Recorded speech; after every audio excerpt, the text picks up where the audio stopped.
Kutipan Anda tak luruskan itu tagnya di Sajar Ma'arif saya hafal, judulnya itu la yutrakul haqqu li ahdilil batil, ya enggak? Itu mesti persis begitu. Yang kamu tadi pasti tidak persis itu. Saya ini hafal Quran, jadi ingatan saya normal.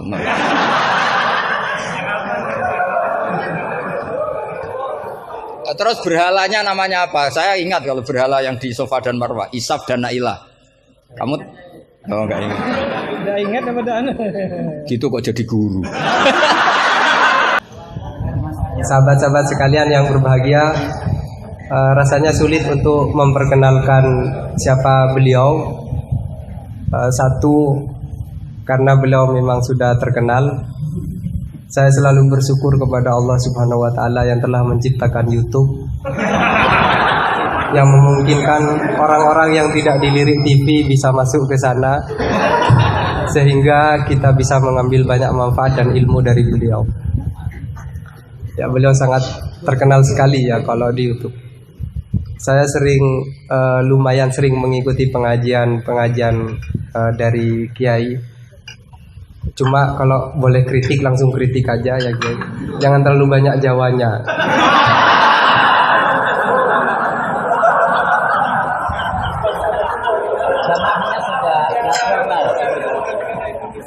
Ini negara mana ya? Ini bukan negara Madura ya. Dan setiap kali nonton YouTube, seringkali seperti kebiasaan para penonton yang biasa, yang lumrah, saya selalu biasanya melihat komentar-komentar duluan. Biasanya komentar orang bodoh itu jauh lebih mengasihkan daripada orang alim. Jadi sedalam apapun penjelasan dari Gus Baha atau dari kiai-kiai kita, tetapi kemudian dikomentari oleh orang bodoh di bawahnya, itu menjadi tiba-tiba sangat menarik, lebih menarik. Salah satu komentar yang saya ingat adalah penjelasan goblok gitu. Dan O-nya itu sampai 3 loh Gus.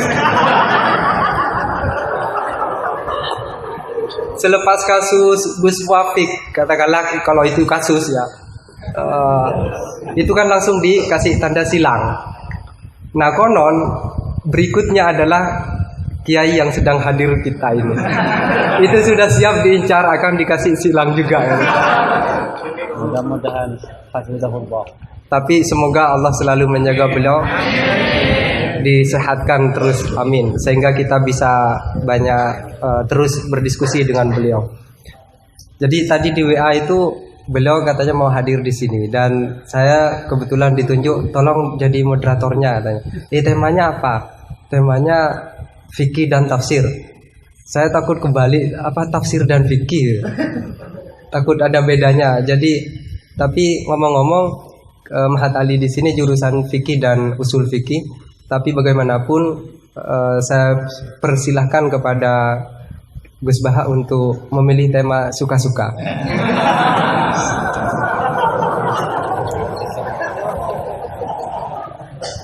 Kepada beliau kami haturkan, waktu juga suka-suka, tapi tidak boleh lebih dari 1 jam. Assalamualaikum warahmatullahi wabarakatuh. Rabbi zidni ilma warzuqni fahma amin ya rabbal alamin. Allahumma shalli wa sallim ala sayyidina Maulana Muhammadin wa ala alihi wa sahbihi asma'in amma ba'du. Ini para pengatur kiai yang semoga dimaafkan Allah. Karena ngatur kiai itu dosa gitu. Jadi kalau senang kiai itu wajib, tapi kalau ngatur kiai itu dosa. Jadi semoga ini dimaafkan sama Allah.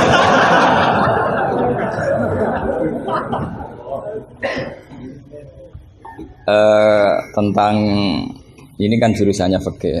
Jadi tentu fikih atau usul fikih itu semuanya diambil dari Quran. Bisa dikatakan fiqhul Quran atau minta fasiril Quran, tentu umurun fikih, tentu sesuatu yang terkait dengan apa? Fikih. Semua orang mufassir itu pasti menguasai fikih. Saya itu bisa tafsir seperti ini itu ya barokahnya. Saya itu setengah hafal i'anah. Kalau kamu kan setengah hafal takrib aja enggak. Ini pengasuhnya ini yang siapa ini, yang Pak siapa ini? Pak Khairuddin. Namanya aja sudah salah itu, Khairuddin. Api-api agomo. Jadi kalau kamu mangkel sama Khairuddin bocah kok nakal gitu, itu kalau diterjemah api-api agama kok nakal gitu. Jadi ya sudahlah, memang kekacauan itu khasnya dunia ini, jadi ya biasa aja.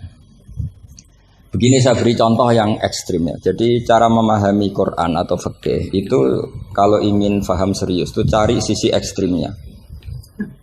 Itu pasti nanti kamu akan mau tidak mau. Misalnya bayangkan kenapa harus pintar mengemudi. Bayangkan kalau tidak pintar itu kecelakaan. Fikih juga gitu. Kalau kita tidak tahu fikih itu bayangkan paling ekstrim, yaitu tidak dapat ridhonya Allah Subhanahu wa ta'ala. Nah, kenapa demikian? Karena hadan nabiyyu, ini nabi adalah musyarri' atau yang punya otoritas syariat. Sehingga dengan logika itu kalau kita punya kaifiyatul ibadah, cara beribadah sing tukhalifu manhajar rasul, ya yang beda dengan apa? Manhajnya rasul, itu pasti masalah besar. Karena kita berarti musyarri' baru. Maka kritik terhadap kias, ini tak anggap mahatali semua. Kritik terhadap kias itu apa? Potensi sebagai apa? Musyarri'. Tapi kritik pada faham zahiri ini tak anggap mahatali betulan, karena yang mimpin sudah Khairuddin. Api-api aku. Kacau ini.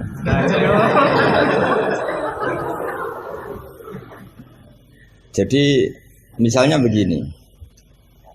Sesuatu yang sama itu kadang berdasar riwayat itu ketentuannya beda. Misalnya kalau kita pakai urutan dosa akbarul kabair, satu itu al-isyrak billah, kedua adalah qatlul mu'min, ketiga adalah az-zina.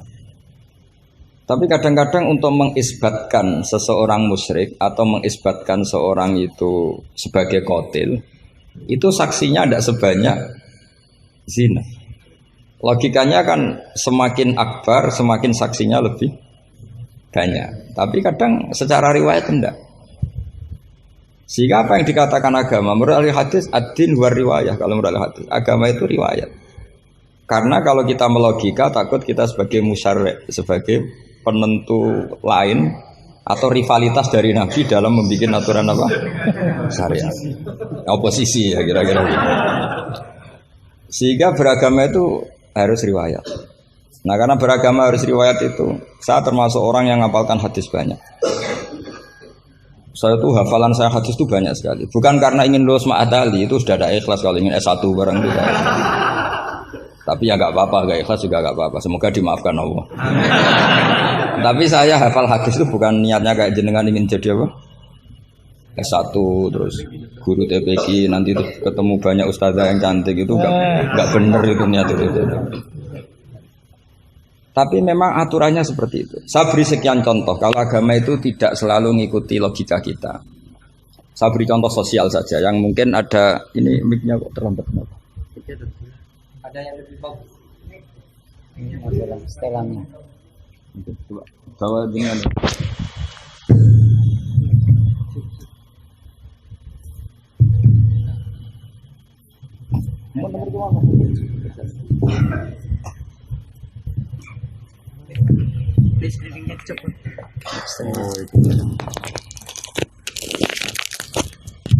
Amin Gus. ini pengatur ya. Ini ikhlas. Oh ini ikhlas katanya. Bismillah saya teruskan. Saya memberi contoh logika sosial karena ini yang paling mungkin dalam perdebatan ijtihad. Kalau ubudiyah kan kita sudah taslim ya, cara sholat pasti seperti itu. Tapi saya beri contoh sosial. Menurut Anda jujur itu baik apa enggak? Kita pasti mengatakan jujur itu baik. Tapi kebaikan jujur menurut agama itu harus berbasis halal dan haram. Begitu juga senyum, begitu juga komitmen, itu setelah halal haram. Tadi saya sudah bilang sama Gus Hasan Sadili, akhlak itu di bawah hukum. Andai kan senyum itu ibadah, itu orang-orang nakal yang rayu lelaki hidung belang, itu semuanya tukang senyum. Kadang ustazah sering merengut karena kurang bisyarah atau apa tidak tahu. Nah, nanti kalau senyum itu ibadah berarti mereka lebih sering ibadah karena sering senyum. Itu kalau sampean maling ndak konangan lapor ke pimpinan, mesti dianggap wah kamu bagus. Karena maling ndak konangan. Tapi ya bagus dalam konteks maling. Kamu judi kemudian kalah, kamu bayarkan sama yang menang. Kamu ya dipuji pejudi yang baik. Karena berkomitmen. Nah kita tidak pernah tahu sebetulnya kata baik itu harus berbasis syariat. Sehingga kita tidak pernah muji senyum itu baik, berkomitmen itu baik kecuali ba'da'an wa faqadzalika kullu syariat Rasulullah sallallahu alaihi wasallam. Sehingga istrinya Nabi itu diajarin syariat itu beda dengan logika. Jadi kalau mbak-mbak ini yang cantik itu sering senyum sama Ustadz ini Pak Khairuddin itu haram. Karena dia pasti GR dianggap cinta. Nah, itu kesunatannya merengut. Itu secara agama kesunatannya itu merengut. Apa bahasa Maduranya merengut tuh? Maromo. Saya beri contoh. Tidak betapa agama itu riwayat. Ya nisa an-nabi lastunna ka ahadim minan nisa ini taqaitunna fala takhdu'na bil qauli fayatma alladhi fi qalbihi marad. Wahai para istrinya Nabi, jika kamu ngomong sama lelaki lain fala takhdu'na bil qauli, jangan terlalu sopan. Takhdu'na itu dari kata khudu. Karena kesopanan seorang perempuan cantik pada lelaki yang enggak benar itu mesti ditafsirkan yang macam-macam. Jadi kalau mbak-mbak cantik bilang, monggo Pak Ustadz Khairuddin mampir ke saya. Wah pikirannya, meskipun Ustadz itu mesti pikirannya kemana-mana. Padahal tujuannya mbak-mbak itu mau tanya bab istikhadah. Tapi ini mesti nggak Khairuddin lagi pasti. Sudah agak-agak Saruddin. Sudah otomatis.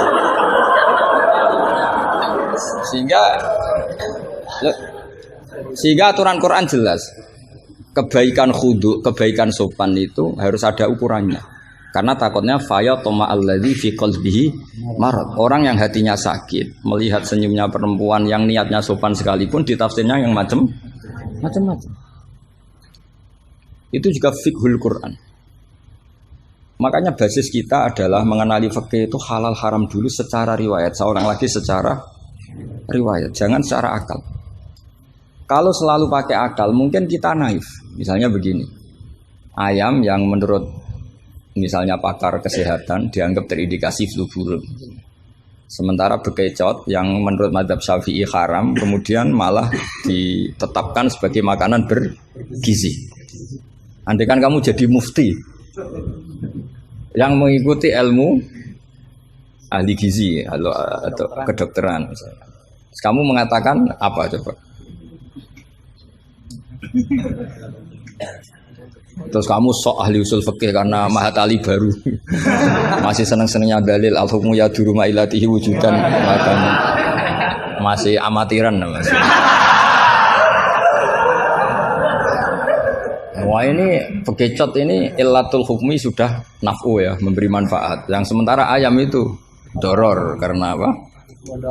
Mengandung apa? Flu burung. Wah berarti yang bekecot halal, yang ayam haram. Kalau kamu bilang gitu kan taqabbala wa minna minkum. Bisa dicoret dari daftar dai. Kalau saya seperti yang dikatakan MC, saya tidak pernah takut suatu saat tercoret apa tidak pernah takut. Karena kita sudah biasa belajar ilmunya wali. Artinya belajar ilmunya wali ya nomor satu cari ridhonya Allah. Saya tidak pernah ingin terkenal. Dan kalau saya terkenal kok termasuk dosa, yang menterkenalkan karena saya tidak pernah. Jadi fahisabuhum ya alaihim bukan alayya. Kalau Allah mau menghisab ya yang kurang penggawean itu. Ya kalau yang saya ngajikan itu baik, yang dapat pahala yang terkenalkan itu. Karena mereka sudah tidak bisa dapat pahala lewat alimnya ya sudah nge-share saja. Daripada niru alimnya berat ya sudah nge-share aja itu.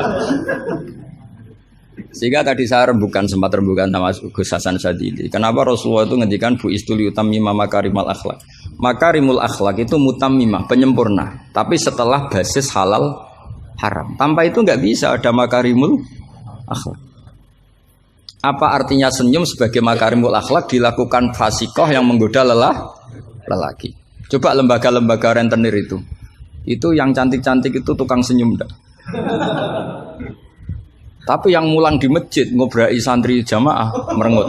Berarti hadal ustad merengut, Padahal kata Nabi senyum. Ini lembaga rentenir senyum. Terus pahalanya banyak mana? Maka ukurannya adalah halal haram itu dikawal dulu. Baru setelah sesuatu itu halal, baru senyum itu sunnah. Ya, tapi kalau halalnya saja tidak kena, misalnya perempuan penggoda, perempuan nakal, terus senyum, ya tetap tidak ibadah, kan basisnya dari haram. Gak senyumnya MC ini, kan basisnya sudah ngatur dia itu haram. Itu haram. Jadi harus istighfar itu karena basisnya ngatur dia. Coba kiai kok diatur, jangan harus ngisi jam sekian Gus. Ngatur orang tua dia itu nggak boleh. Nggak ada dalam akhlak apa taklim mutalim kiai boleh apa? Diatur nggak ada. Makanya ini sebagai percontohan. Saya tahu anak-anak di sini ingin ngatur saya habis isya. Tapi supaya kamu dosanya tidak kebanyakan. karena ngatur kiai. Nah, saya minta ngaji sekarang. Ternyata sampean nurut. Semoga ini kafarah.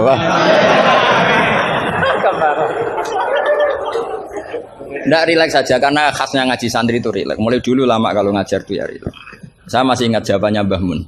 Aku itu sering dikritik orang. Kata Mbah Mun, saya sering dikritik orang kalau ngaji itu guyon. Kamu tahu kan Syekhina Kiai Mbah Mun kalau ngaji kan sering guyon. Banyak kiai khusyuk yang kritik saya. Kiai kok kalau ngaji guyon. Kata Mbah Mun gini, yang nggak bisa guyon itu karena ilmunya pas-pasan. Jadi melihat kitab itu sudah meruntus itu, sudah grogi. Jadi nggak ada waktu untuk guyon. Jadi roh kitab, apalagi dilihat orang banyak, ilmunya kan pas-pasan. Itu pasti nervous dulu itu. Jadi justru kiai guyon itu bukti alim karena masalahnya selesai. Lo coba kalau kamu udah alim ngaji, mbok ahli guyon kayak apa bisa guyon ndak? Oh meriang ini ya jibu taya jubu ini sudah pusing. Ini ala kulli mukallafin apa mukallifin sudah pusing lagi. Lama-lama tadi faman mongko sapane wong saraka nyolong sapa man albedo ta ing anduk. Sampai muridnya bingung. Pak, saya punya anak endok. Karena ejaan Latin itu kalau tulisan pegon itu anduk sama endok itu sama. Dia bacanya albedo itu bukan endok tapi anduk. Terus kata kiainya karena agak mau kalah, kan sama, nyuri telur ya haram, nyuri anduk ya haram. karena agak mau kalah ya. Karena temanya mencuri apa? Mencuri endok sama anduk kan sama-sama haram. Yang repot walillahi mulkus samawati wal ardi, Allah punya langit wal ardi lan bom. Karena dia bumi, dia bacanya bom. Ketika diprotes ya sama. Langit dan bom kan ya sama milik Allah. Wah ya repot. Ada orang seperti itu. Jadi untuk mengkaji fiqhul Quran itu pastikan status halal haramnya dulu. Tanpa itu basis makarimul akhlak tidak bisa.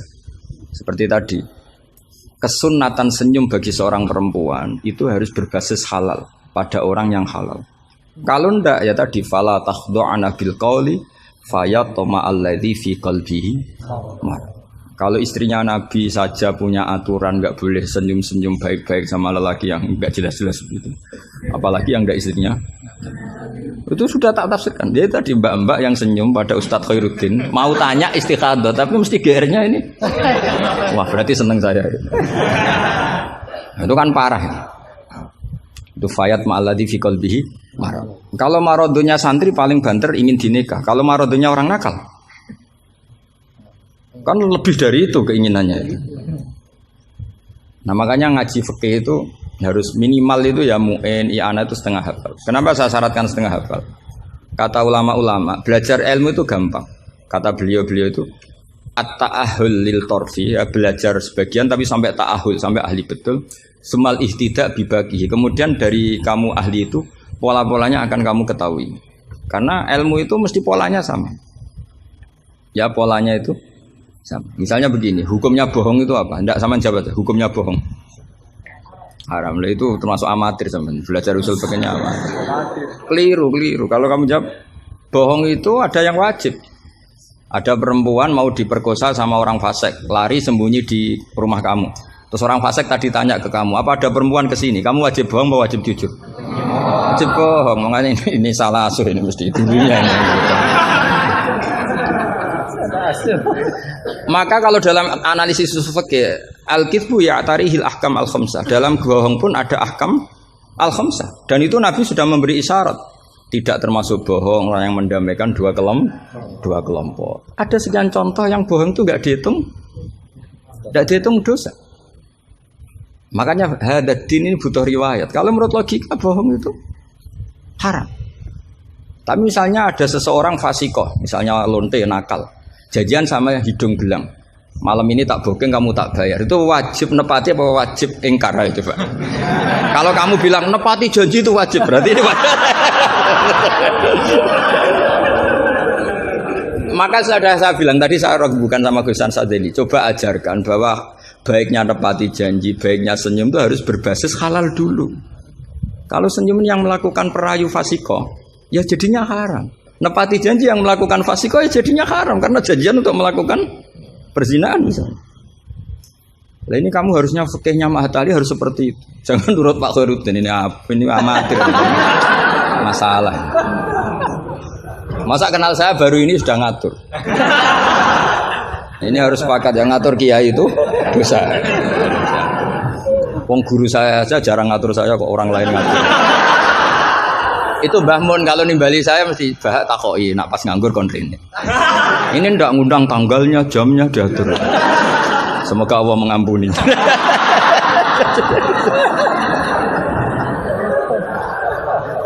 Ndak supaya Anda sadar bahwa di balik aturan-aturan prosedur juga aturan etika bainal ulama. Oke, aturan prosedur saya harus ngisi jam sekian. Itu aturan prosedur. Tapi aturan prosedur ini tidak mengalahkan hukum taklim mutaklim.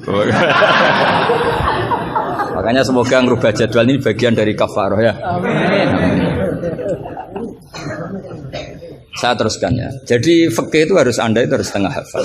Ya minimal takrib muin. Nah, barokahnya setengah hafal ini kamu punya basis. Basis kalau basisnya kuat nanti bisa ihtidak ila bagihi. Misalnya begini, kalau kamu maknani qasrus sholat itu apa? Coba, tidak jawab saja, meskipun amatir jawab saja. Qasrus sholat, apa gurunya yang tak tanya? Nanti kalau nggak tahu malu kan? Ya kalau murid nggak bener kan pantas. Meskipun nanti nggak bener saya nyalakan gurunya juga. Coba jawab, qasrus sholat itu apa coba? Loh iya, maksudnya gimana? Dari 4 menjadi 2. Kalau dari 3 enggak kan? Dari 2 enggak bisa. Itu pengetahuan standar ya.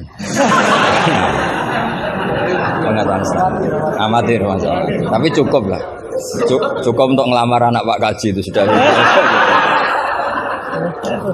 Tapi sebetulnya ada qasrus sholat yang makna lain, yaitu minal wujub ila tarkil wujub, atau minal haram menjadi tidak haram, atau minal ibtal atau mubtilat menjadi tidak mubtilat. Karena ayat itu turun ketika perang. Wa idza darabtum fil ardi falaysa 'alaikum junahun an taqsuru minas shalat. Itu ulama tafsir itu ijma, dan ini Anda pasti tidak tahu. Karena gurunya aja belum tahu ini. Itu sebetulnya ayat itu bukan turun tentang rubaiyah menjadi sunaiyah, tapi tentang hamlud dam fi sholat itu nggak boleh. Tapi gara-gara perang menjadi boleh. Bergerak salah suharokatin mutawaliyatin normalnya nggak boleh, gara-gara perang menjadi boleh. Maka di situ maknanya qasrus sholat adalah minal wujub menjadi tidak wujub, minal ibtal menjadi tidak ibtal. Tapi kan kita kan dari dulu belajarnya amatiran gini. Jadi ya sudah qasrus sholat pokoknya papat jadi 2. Itu sudah pinter bisa jadi. Makanya di antara terusannya ayat itu kamu harus membawa pedang. Karena padahal membawa pedang ini kadang mulat toh bidam, pedang ini penuh dengan darah. Jadi antak suruh minas sholat tentu makna pokoknya seperti tadi 4 menjadi 2. Tapi ada makna yang justru dibawa oleh sejarah ayat itu sendiri, yaitu normalnya orang sholat tidak bawa darah tapi ditoleransi saat perang. Nggak boleh gerak, ditoleransi saat perang. Misalnya sholat, istiqbalul kiblat wajib tidak? Wajib. Tapi fi syiddatil khaufi wajib tidak? Tidak. Nah, itu ya qasru sholat namanya. Jadi qasru maknanya mencendak, memperpendek dari syarat misalnya 100 atau 10 menjadi tinggal 4. Jadi qasru itu misalnya syara itu sihati sholat 10 gara-gara siddatul khauf menjadi 4. La minas asroh ilal arba'ah ini juga qasru. Paham tak ya? Enggak, kalau ilmu yang kelas tinggi nerangkan ustadznya. Nanti muridnya tanya ustadz. Jadi artinya apa? Kamu bisa memahami gitu tuh kalau mutabakhir bil arabiyah, karena dari awal maknanya qasru itu nyendak. Nyendak itu bisa tadi dari syarat 10 menjadi 4. Itu juga qasru. Coba dalam sholat siddatil khaufi yang dikurting berapa coba? Yang didiskon. Bisa gerak lebih dari 3 kali. Boleh hamlun najasah yaitu hamlut dam. Boleh tidak istiqbalul kiblat. Bahkan mungkin boleh ngomong dengan kadar yang penting untuk keselamatan orang Islam. Misalnya ada orang Abu Jahal mau bunuh Ustaz Khairuddin, kan bahaya bagi agama ini. Kalau Khairuddinnya meninggal. Terus kamu bilang, "Ya Ustaz," memperingatkan dia supaya tidak dibunuh. Nah, kalam seperti ini juga tidak membatalkan sholat. Karena tidak dianggap ajnabi. Meskipun ini sangat mufhim, bukan sekedar karena beberapa kalimat. Nah seperti ini itu namanya juga qasru sholat. Tapi kita kadang-kadang terjebak. Qasru sholat itu maknanya ya dari rubaiyah menjadi sunnahnya. Tapi kalau kamu nanti ngaji tafsir, ya maksudnya yang sekelas ini ya jangan hanya tafsir Jalalain, itu nggak ada. Nanti kamu protes, Gus Pak sudah tak cari di Jalalain nggak ada. Ya mesti nggak ada. Ya minimal ya tafsir yang 10 jilid. Yang belinya saja sudah susah apalagi bacanya.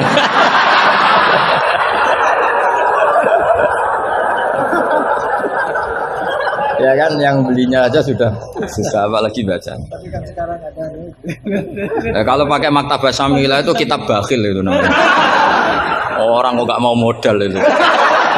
Beli HP 3 juta mau, pas mau beli kitab hanya pakai Maktabah Syamilah. Itu berapa harganya? 20.000. Itu kriminal menurut saya itu. Untuk calon ulama itu masalah. Karena kalau tradisinya ulama kan baca kitab, ditakriri, dibandingkan, terus dimuqabalah. Karena kalau Maktabah Syamilah mau kamu takriri gimana? Apalagi nyuwun sewu kalau ada tahrif atau apa kita ada ikut tanggung. Saya itu punya kitab Ihya itu kalau nggak 5-6 dari beberapa percetakan yang beda. Karena takut kadang tahrif. Apa? Tahrif itu potensinya begini. Makanya saya sarankan kalau Anda ingin mengkaji tafsir itu minimal i'anah itu setengah hafal. Karena dari hafal, kenapa saya milih i'anah? Karena qoribu ahdin bina, dekat sekali dengan kita. Misalnya sanad saya, Mbah Mun, Mbah Karim, Mbah Hashim pernah ngaji Syekh Mahfud Termas ngaji Sayyid Abi Bakar Sato, Sahibul i'anah. Kalau saya sanad dari keluarga saya, malah mbah saya kandung, itu pernah ketemu sama Sayyid Abi Bakar Sato, pernah ngaji. Kalau sanad guru memang saya harus muter sampai 5. Di Sidogiri juga sama. Mbahnya istri saya namanya Mbah Murtado sama mbahnya Mas Kamil itu pernah ngaji Sayyid Abi Bakar Sato. Sama saya tak cerita. Misalnya begini, ada kitab itu membuang la, dengarin ya, membuang la. Itu kalau Anda yang hanya belajar di Mahatali seperti ini, mungkin buang la itu aneh karena la itu kata inti, tidak itu kan kata inti. Tapi di orang Arab buang la itu biasa. Jika tafsir Jalalain selalu mengatakan la uqsimu bihadzal balad, la uqsimu biyaumil qiyamah, la zaidatun, la difonis ya zaid. Wong la itu maknanya tidak kok dikatakan zaidah. Karena memang dalam muhawaratul Arab atau muhadatsatul Arab, mereka bilang la wawa. Orang Arab itu kalau bilang wawa itu enggak marem kalau tidak dimuqaddimai la wawa. Sehingga la difonis zaidah. Tapi problem dikatakan zaidah begini, apa betul iya? Karena kebalikannya juga ada. La itu ada tapi di lafaz tidak ada. Maksudnya di lafaz tidak tertera. Misalnya wa'alal ladzina yutiqunahu fidyatun ta'amu miskin. Coba kalau kamu maknani tanpa la. Orang yang mampu puasa pun enggak maknani tanpa la. Makanya tadi mukadimah saya kan kalau ingin belajar ilmu cari sisi ekstrimnya. Misalnya kalau kamu kangkang itu jelek, bayangkan kalau untuk cah jelek, tahu-tahu anak kamu jelek banget gitu. Itu kan cari sisi ekstrimnya. Itu kan tahu-tahu anak kamu nyesal punya bapak dan ibu kamu. Karena sebagai pesek keriting, bojomu ya pesek keriting, terus anakmu kayak orang Afrika. Nak lanang rapo terus wedok. Itu kan kamu ikut dosa. Karena membuat generasi yang nggak laku rabi gara-gara salah. Ikut dosa. Makanya sebetulnya kalau nuruti logika cawe itu untuk calon yang elek agak sunat karena nolong merubah. Agak sunat sebenarnya. Tapi bisa saja cowoknya ini yang haram karena memperburuk. Karena biasanya kalau yang sahabatnya besar itu yang jadi. Karena yang wedok cantik, yang lanang jelek kan yang semangat yang lanang. Biasanya anaknya mirip bapaknya. Nah, itu masalah kan enggak. Itu kalau menurut di fikih itu logika, tapi fikih kan enggak logika juga apa? Riwayat. Saya teruskan ya. Kalau Anda tahu di fikih yang boleh fidyah itu kan az-zamin orang yang lumpuh atau asyekh. Asyekh sing ma'rad sing la yurja buruhu. Saya ulang lagi, kalau kita ngelotok fikih yang boleh bayar fidyah itu siapa? Orang yang sudah lumpuh atau syekh orang tua yang nggak mungkin sembuh lagi, maka dia dianggap nggak mampu puasa diganti fidyah. Karena ada kepastian fikih demikian sehingga ketika kita baca ayat wa'alal ladzina yutiqunahu tetap kita baca la yutiqunahu. Kenapa kita tahu itu? Karena basis fikih kita cukup. Meskipun tidak ada la tapi basis kita mengarah ke la. Berarti yang menentukan kamu alim itu basis fikih apa basis lughat? Basis fikih. Kebetulan secara lughat disahkan. Apa bukti disahkan secara lughat? Ada kalimat biasa yang tidak ahkam syariah tapi buanglah. Tawahi tafta'u tazkuru Yusuf la tafta'u tazkuru Yusuf. Ketika Nabi Yakub sampai setengah buta, kata anak-anaknya, "Sudahlah bah, kamu itu terlalu selalu eling ingat Yusuf." Tawahi tafta'u la tafta'u artinya ada membuanglah di dialog-dialog biasa. Kalau dalam dialog biasa bisa dibuang, maka dalam hukum juga bisa dibuang. Kayak wa'alal ladzina yutiqunahu fidyatun ta'am miskin. Ela yutiquna. Ada lagi contoh yang mesti membuang lah. Ini mujma'alah pasti. Maksudnya secara makna pasti mujma'alah. Mungkin ada yang mengkaji fiqhul Quran. Ada ayat di bab kalalah itu yastaftuna qulillahu yuftikum fil kalala ini mruun halaka laisa lahu waladu wa lahu ukhtun falaha nisuma tarok sampai seterusnya terus ditutup apa yubayyinu wallahu lakum antadillu. Coba maknani tampallah. Oh sesat semua. Cara sekretaris tadi sudah di X semua. Coba kalau maknani tampallah. Yubayyinu nerangaken sapa Allah memberi penjelasan antadillu supaya kamu sesat. Betapa bodohnya kita. Itu jelas menyimpan la dan mujma'alah, nggak mungkin kamu maknani tambah la. Karena kalau tambah la maknanya Allah memberi penjelasan agar kamu sesat. Itu mbok guru paling goblok pun tidak akan segoblok itu gitu. Akhirnya tafsir Jalalain ya urun, biasanya urun itu urun rembuk, an sama ta terus dikasih la ya, biasanya tafsir Jalalain kan gitu. An terus dipotong ditambahi la. La ini di luar kurung karena enggak Quran, yang dalam kurung Qurannya terus la itu urunnya Imam Suyuti atau tafsir Jalal. Pasti maknanya musma'aleh membuang la. Nah, kalau ada yang tidak membuang la pasti punya solusi lain yang maknanya sama. Misalnya gini. Kalau kamu belajar nahwu, saya ulang lagi, kalau kamu belajar nahwu alfiyah lah. Saya tuh alfiyah juga sarahnya itu setengah hafal karena saya butuh paham. Ya, butuh paham. Kamu milih mana buang la sama buang mudhof? Populer mana di nahwu? Ulama nahwu ada yang milih lebih populer buang mudhof. Misalnya was'alil qaryah was'al ahlal qaryah. Ya misalnya gitu. Nah makanya ulama daripada buang la itu gak pati lughatun ma'rufah, gak pati begitu dikenal, milih buang mudhof. Artinya terus bilang gini, yubayyinu wa lakum karahiyata antadillu. Allah memberi penjelasan karena Allah tidak suka kalau kamu sesat. Terus karohiyah dibuang. Nah ini kan urusan makna, urusan pilihan lughat, tapi semuanya sepakat maknanya harus seperti itu.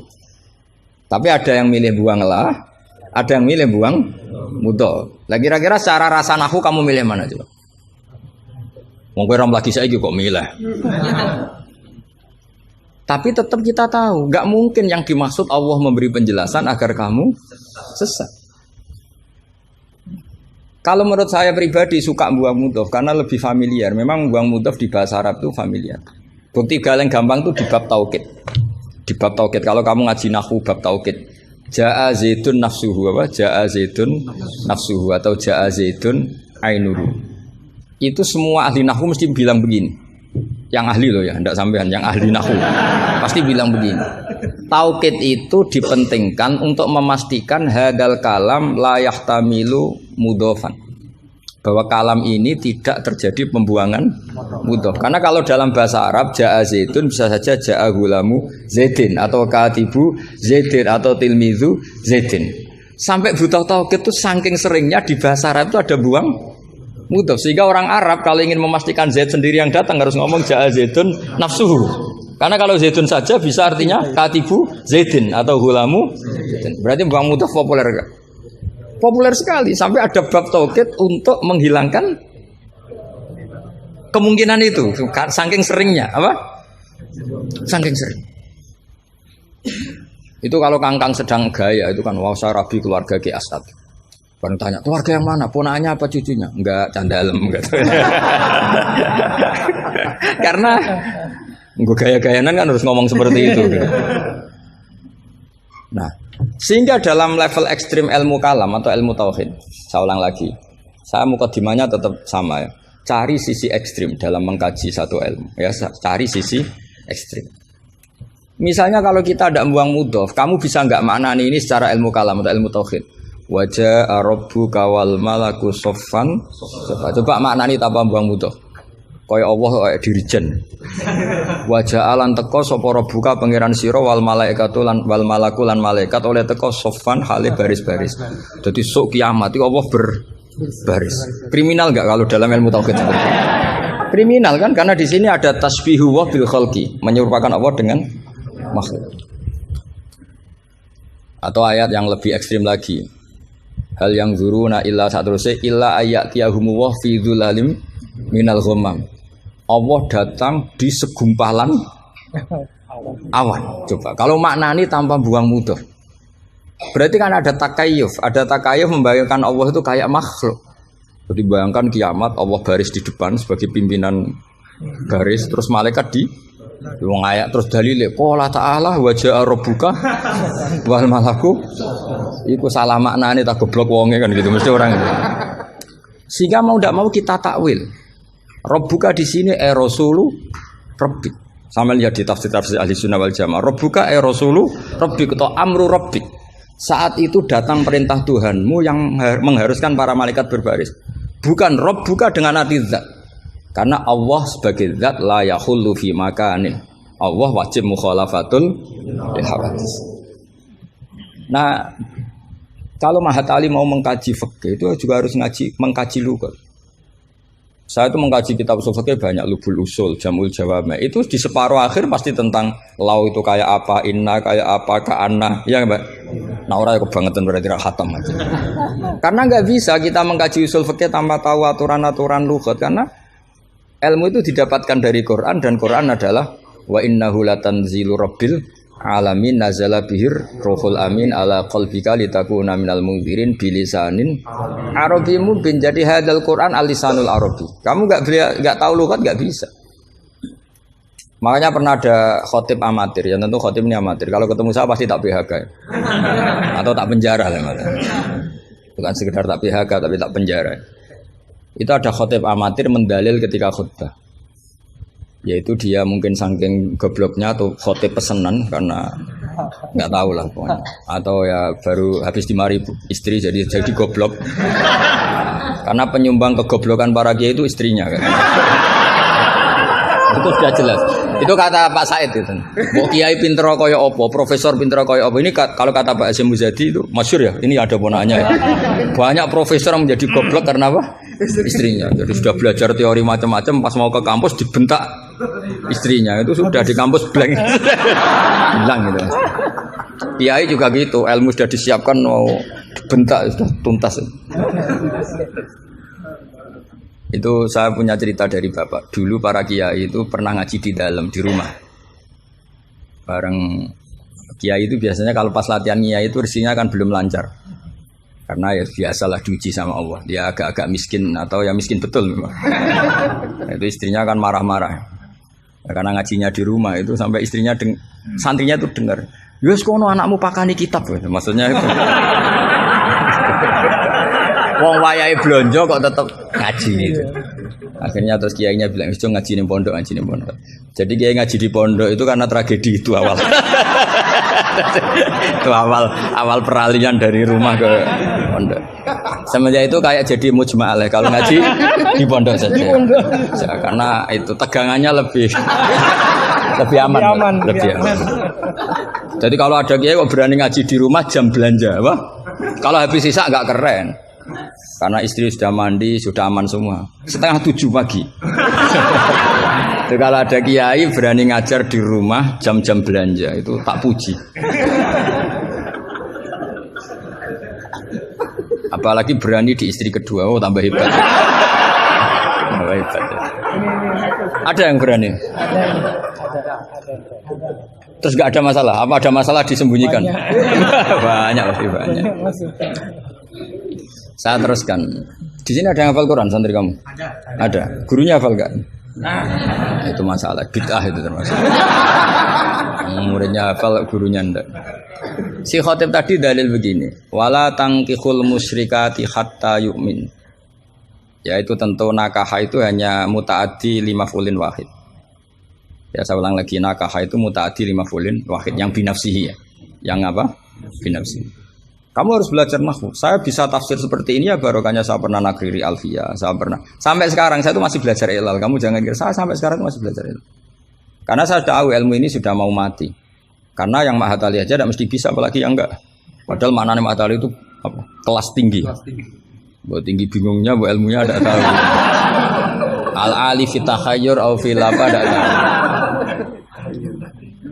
Alinya kan kalau dalam ilmu balaghah kalau makmul dibuang itu umum, jadi nggak jelas al-alifi apa kan nggak jelas, karena makmulnya dibuang. Jadi ini bukan saya nggak jelas, memang secara ilmu balaghah gitu. Kalau makmul dibuang itu umum. Jadi harusnya sampean tanya, Pak ini ali apanya Pak?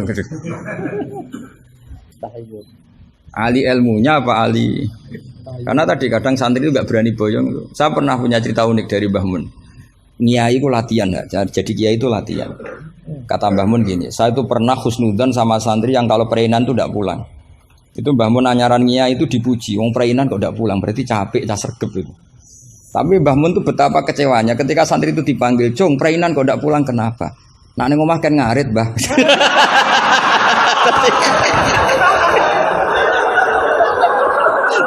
Jadi artinya Mbah Mun tuh kecewa karena husnudzannya itu enggak tembus gitu. Nah, bisa saja sampai meneruskan Mahatali itu bukan karena nyari ilmu. Ning omahe wopo gitu. Jadi husnudzon itu ya kalau keterusan itu ya jadi goblok gitu. Saya enggak tahu, coba niat kamu Mahatali itu nyari ilmu apa daripada di rumah enggak jelas. Enggak usah dijawab itu sudah juga. Enggak usah dijawab. Ya wala tangkihul musyrikati hatta yu'min. Terus wala amatum mu'minatun khairum min musyrikati walau ajabatkum. Karena depannya wala tangkihu, berarti maknanya kan gini. Wala tangkihu lan ojo nekayo sira kabeh ayyuhal mukminun, karena khitabun lil jamil mudzakkar ya, khitabun lil jamil mudzakkar. Al musyrikati ing pira-pira wedok musyrikah, perempuan musyrikah. Nah, karena depannya bi fathita, saya ulang lagi, karena depannya bifathita. Ayat yang kedua atau aliniyah kedua ya, aliniyah kedua atau qadhiyah kedua itu tetap dibaca wala tangkihul musyrikina hatta yu'minu. Tetap dibaca wala tangkihu. Itu sehingga orang Arabia enggak hafal Quran tapi dia malakah bil Arabia. Saya ulang lagi, dia ada ahli Quran tapi malakah bil Arabia karena dia dzauqus salim, al-urbul khulsu, dia orang Arab asli yang belum tercampuri oleh mu'arrab, oleh Arab-Arab palsu. Tidak Arab muwalladin kalau dalam bahasa balaghah. Terus bilang gini, ya khotib, katanya Pak Khotib, apa betul itu Quran? Kalau itu betul Quran, saya kecewa dengan Quran. Kata. Karena maknanya menjadi gini, wala tangkihulan ojo nekai siro kabeh para mukmin lelaki, karena khitabun jamil mudzakkar. Al musyrikina ing lanangan musyrik. Yang mau nikah sama lelaki musyrik itu ya siapa? Gitu. Mbok ndak usah dilarang ya ndak akan kita lakukan gitu. Mas, artinya gini kan menjadi tidak mutu kan, misalnya saya ngandani jenengan Kang, ini kan kalau di sini bahasa Madura Kang ya Kang sama. Kang kowe aja nikah mbek Pak Khairuddin. Loh, enggak usah dilarang juga enggak akan kamu lakukan. Bisa muta-muta kamu kalau nikah sama lelaki kan gitu. Tapi kalau dibaca bi fathita maknanya seperti itu. Kalau bi fathit ta maknanya seperti itu. Maka semua ulama qurra ijma, saya ulang lagi ijma bacanya bidommit ta apa? Sehingga maknanya gini, wala tungkihu lan ojo nekahno sira kabeh para wali, terus maf'ul awalnya dibuang banatikum ing pira-pira anak wedok sira kabeh atau mauliyatakum ing wong wedok sing mbok waleni sira kabeh. Jadi hadhil ayat khitabun lil auliya wala tungkihu ayyuhal auliya wala tungkihu lan aja nekahno sira kabeh para wali banatikum ing pira-pira anak wedon sira kabeh mbok nekahno al musyrikin ing lanangan musyrik. Itu baru benar. Kebetulan di Jumatan itu ada orang alim. Ya orang alim itu bisa saya, bisa Pak Khairuddin. Tapi andaikan di polling pasti orang milih saya. Maksudnya sementara ini, tapi nanti nggak tahu saya. Kalau dia sregep terus nyalip saya nggak tahu. Tapi itu agak mohal lah itu. Agak mohal. Ya setidaknya mohal adatan, bukan mohal yang. Ya, mohal ya. Mukhal adatan ya, bukan mukhal yang kotan tapi mukhal apa? Adatan. Ya, bukan mukhal aklan ya. Terus ada kiai bilang gini, ndak itu yang salah ndak Qur'annya, khotibnya. Itu semua Quran bacanya bidomit. Maka kalau sampean mengkaji Quran itu harus seperti ini, cari sisi ekstrimnya. Betapa fatalnya kalau kita salah harokat. Tapi dengan membayangkan gitu kan, apa salah harokat kan buruk betul gitu, karena maknanya jadi parah ya, bisa berubah. Sehingga kita lah, tapi karena orang kadang wala tangihu itu bi fathit ta terus belakangnya ikut dibaca wala tangihu. Coba kalau kena adzauqus salim minal urbil khulsi, orang Arab yang masih murni itu eskal betul. Karena maknanya menjadi dan jangan kalian menikah sama lelaki musyrik. Gak ada usah dilarang ya. Ya gak akan terjadi. Nah terus kembali lagi ke fikih. Jadi pastikan fikih dulu. Nah kalau fikih sudah dipastikan, kamu baru tahu tentang lughatul arabi atau istimalul arabi atau al-lughatul arabiyah. Tapi saya bahasakan lisanul arabi. Saya beri contoh terakhir. Ini kan kebetulan tidak dibatasi. Yang saya dibatasi saja mau mengakhiri ini. Saya biasanya kalau ngisi ya 35 menit. Ini tinggal 5 menit. Ini terserah ustadznya, ada sesi tanya apa enggak. Kalau ada sesi tanya, resikonya yang goblok kita goblokin. Itu resikonya.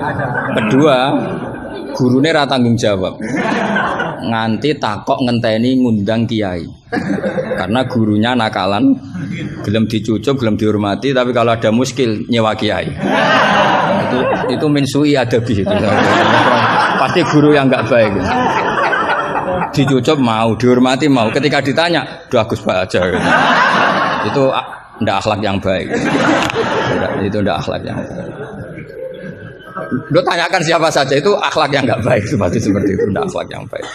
Tapi kalau akhlak ndak baik itu kita ikhlaskan terjadi ya monggo. Tapi saya maafkan. Begini misalnya, pastikan bahwa hukum fikih ini kan apa? Jurusan kamu kan fikih wa usulih. Dan katanya tadi fikih tafsir. Saya pastikan tafsir itu gampang. Pastikan kamu tuh alim fikih. Ya tadi minimal tuh setengah hafal ya. Enggak harus hafal betul, enggak mungkin. Nah, potongan sama itu enggak mungkin. Setengah saja. Ini bukan sultan, bukan sul yakin. Bukan sul yakin. Kalau sultan masih baik ya. Sul yakin. Loh sama enggak usah tersinggung, biasa aja. Wong saya hanya ngomong, hati saya tetap husnudzon. Bedanya ulama sama enggak gitu. Ulama itu rileks tapi hatinya salimal qalbi, salimas sarirah. Kalau orang munafik lisannya bagus tapi hatinya jelek. Jadi kalau saya lisannya bagus, terlalu bagus malah bahaya. Karena khasnya orang munafik tuh lisannya bagus. Wah, saya ngawur tuh masih ada ilmunya.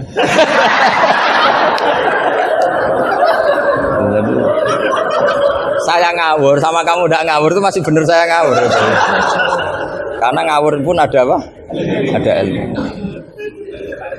Itu dulu Rasulullah itu kalau sedang sumpek itu yang sekelilingnya nyari sahabat yang setengah ngawur-ngawur itu.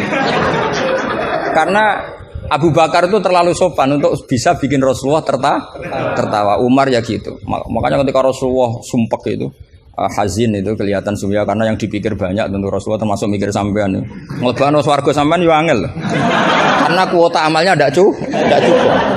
Sampai Rasulullah nangis-nangis minta hak Kalau Nabi mikir diri sendiri udah selesai mulai dulu. Langsung masuk surga di depan. Yang agak ribet kan karena mikir nyafaati sampean-sampean ini. Kalau nyafaati saya agak ribet karena orang hafal Quran sudah dapat porsi sudah.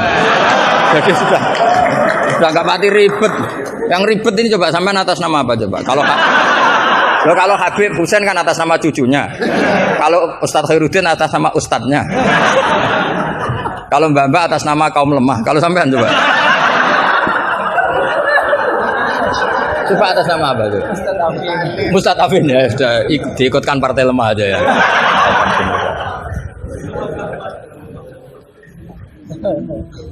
Saya teruskan ya. Pastikan hukum itu secara fikih. Apa?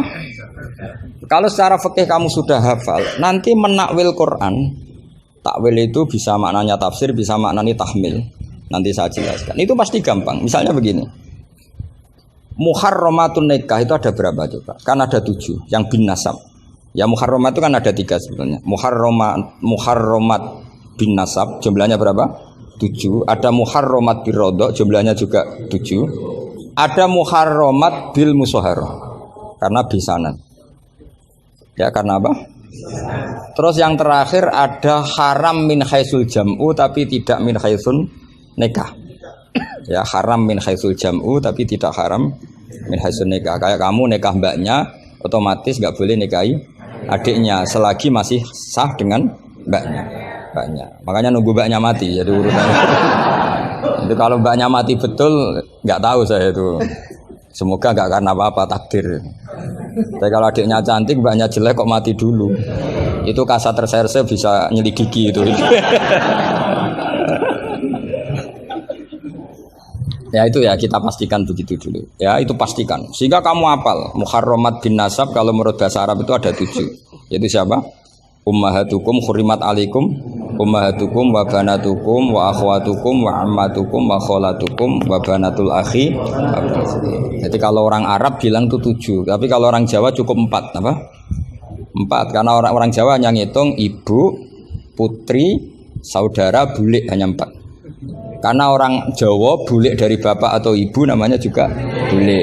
Kalau orang Arab bilang dari bapak ammah, dari ibu khola, maka menjadi 5. Orang Jawa hanya bilang keponakan, apa? Keponakan. Orang Arab bilang banatul akhi, banatul ukhti. Jadi kalau orang Jawa bilang lebih simpel karena ammah sama ya karena sama ammah sama khola dihitung 1 ya kan? Bule, ponakan dihitung 1. Sementara di Arab dihitung 2. Terus rodok, terus tadi musoharo. Terus min haisul jam'u. Kita ketika ngaji taktib, jam'u itu diteruskan. Tidak sah menjam'u baina mahromaini. Tidak diresaksikan bainal ukhtaini, tapi baina mahromaini. Tidak boleh menikahi perempuan yang ada hubungan mahram. Pengandaiannya gimana? Imro'atani sing lau furidot ikhdahuma dzakaron tidak boleh nikah. Jadi yang dikatakan 2 mahram apa? 2 perempuan yang andekan salah satunya lelaki tetap haram nikah. Berarti misalnya apa? Mbak sama adik, andekan salah satu lelaki kan nggak boleh nikah. Keponakan sama bule, andekan sang satu lelaki kan nggak boleh nikah. Perempuan dengan mbahnya, andekan salah satu lelaki kan nggak boleh nikah. Nah, tapi Quran hanya ngendikan wa antasma'u bainal ukhtaini illa ma qad salaf. Tidak boleh mengumpulkan 2 saudara. Andai kan Anda terjebak tekstualistik, maka Anda hanya mengharamkan jam'u bainal ukhtain. Dan itu bahaya betul secara fikih, kriminal besar. Karena kamu berarti menghalalkan orang menikahi perempuan berbarengan dengan bulenya. Kadang kan bulenya juga masih cantik. Ya, atau misalnya yang kamu nikahi umur 17, 18, bulenya umur 30. Terus cantik bulenya. Terus bulenya sekalian gitu. Atau nikahi bulenya terus ponakannya cantik. Kalau sama banyak kayak enggak ya. Kan 17 versus 70. Jadi enggak usah dilarang kayaknya keterlaluan lah, bayangkan apa? Al-jam'u bainal mar'ah wa jaddatiha. Itu nunggu kelainan maksudnya itu. Nah, pertanyaannya begini. Kalau Anda tidak mahir bil fikhi, saya ulang lagi, Anda tidak mahir bil fikhi, maka ayat wa antasma'u bainal ukhtain termasuk ayat muskilah. Atau Anda tidak mahir bil fikih, bahkan Anda ifta secara menyesatkan. Yang haram itu jam'u bainal ukhtain karena itu yang mansus di Quran. Kalau bainal mar'ah wa ammatiyah enggak ada di Quran, wa kholatiyah enggak ada. Itu sesat dan itu wajib diboyong kalau pondok sini. Wajib diboyong dan harus enggak dapat tiket ke surga itu. Kecuali tobat ya tentu kecuali. Maka ajaran kita nggak boleh orang terjebak tekstualistik, harus ada ilmu usul fikih. Nah, barokahnya kamu hafal fikih tadi, maka ayat wa antas mau bainal ukhtain kamu fikih ini min itlaqil ba'di wa iradatil kul. Jadi ketika Allah mengatakan ukhtain adalah melafatkan ba'dun min afrodil muharramat tapi wa iradatil kul. Jadi ukhtain bukan dengan makna dua bersaudara tapi fardun min afrodil jam'i bainal muharramat. Dong ya. Jadi coba artinya kamu bisa maknani itu karena kemahiran dalam fikih sehingga tidak terjebak bainal ukhtain. Makanya zaman Nabi Sugeng itu sudah menambahkan wala bainal mar'ati wa ammatiha wala bainal mar'ati wa kholatiha. Tapi Nabi memang enggak menambahkan wajadatiha. Karena Nabi tadi itu tahulah kalau itu hanya orang enggak waras yang bayangkan. Kan enggak usah dilarang juga pasti orang enggak akan melakukan itu lah. Kan misalnya yang kamu nikah kan rata-rata umur 20, mbahnya umur berapa coba? Ya sudah 70 kan. Enggak usah dilarang juga agak kebayang kan. Ya nunggu gak waras dulu kalau sampai kepikiran nikah ibahnya juga itu. Jangan mukallaf ini katanya. Nah, jadi saya ulang lagi ya, kalau kamu ingin mengkaji apa? Tafsir ya, pastikan fikih itu ngelotok andori kolbi. Sehingga lafat-lafat yang meskipun muhim itu memberi salah cipta. Cara kiye kan ini apa kalau muhim? Kiye Jawa maknane muhimun, lafat yang maringi salah cipta. Lafat yang zahirnya itu memberi salah paham. Muhim itu dulu. Ya kayak tadi loh, wa antas ma'um bainal ukhtain kan hadil ayat tuhimu seakan-akan yang haram itu hanya jam'u bainal ukhtain. Itu apa kalau bahasa Madura? Apa? Itu bahasa Indonesia, enggak bahasa. Itu bangsa Indonesia, ada bangsa Madura yang menurut bangsa Madura itu. Kalau tadi makna bangsa Indonesia bukan. Pokoknya seperti itu. Jadi kepastian, makanya menurut saya tradisi guru-guru kita ya mulai Mbah As'ad, mulai sekarang ada Gus Azaim, mulai dulu ada semuanya lah, ada Gus Fawaid. Tradisi guru kita ini sudah benar. Orang itu nggak boleh belajar tafsir Jalalain sebelum belajar mabadi fikih, pesolatan, sulam taufik, sulam safinah. Sekarang itu termasuk minal fitan besar, termasuk fitnah besar sekarang. Orang belum belajar apa-apa langsung belajar tafsir. Saya ini kecelok ahli tafsir, tapi belum pernah saya baca tafsir secara masif. Saya tiap ngajar tafsir pasti ngajar fikih. Saya sampai sekarang masih ngajar Muhadzab, ngajar Fathul Wahab. Bahkan kitab terkecil fikih pun saya ajarkan, yaitu Sulam Taufik. Saya ngaji tafsir hanya 2 minggu sekali. Itu pun saya mesti ngomong fikih. Karena takut tadi. Takut orang-orang itu hanya ngomong tafsir, tidak ngomong apa? Fikih. Itu termasuk ngaji khasah tafsir itu mesti ngomong fikih. Bahkan Pak Quraisyihab, Profesor Quraisyihab mengkagumi saya dari segi saya selalu ngomong fikih. Karena tadi gak kebayang tafsir ini kalau gak dikawal fikih. Coba misalnya harus wa antas ma'u bainal ukhtain, terus kamu secara lama bilang oh ini jelas Allah hanya mengharamkan bainal ukhtain, kalau boleh kan ya masih cantik. Waduh. Itu kalau saya jadi kiainya saya langsung sujud sama Allah, ya Allah jangan kasih tiket surga, bukan sekedar tak boyong. Kalau tak boyong masih bagus.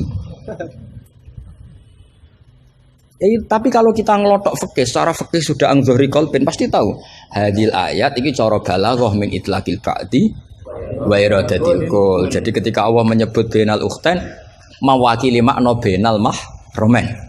Apa? Bainal mahram. Itu kan sama seperti Nabi ngendikan tawaf cung yo ning Hajar Aswad. Manane ya semua Ka'bah. Ora kok kowe mau bengi Hajar apa? Hajar Aswad. Itu biasa dalam bahasa Arab seperti itu.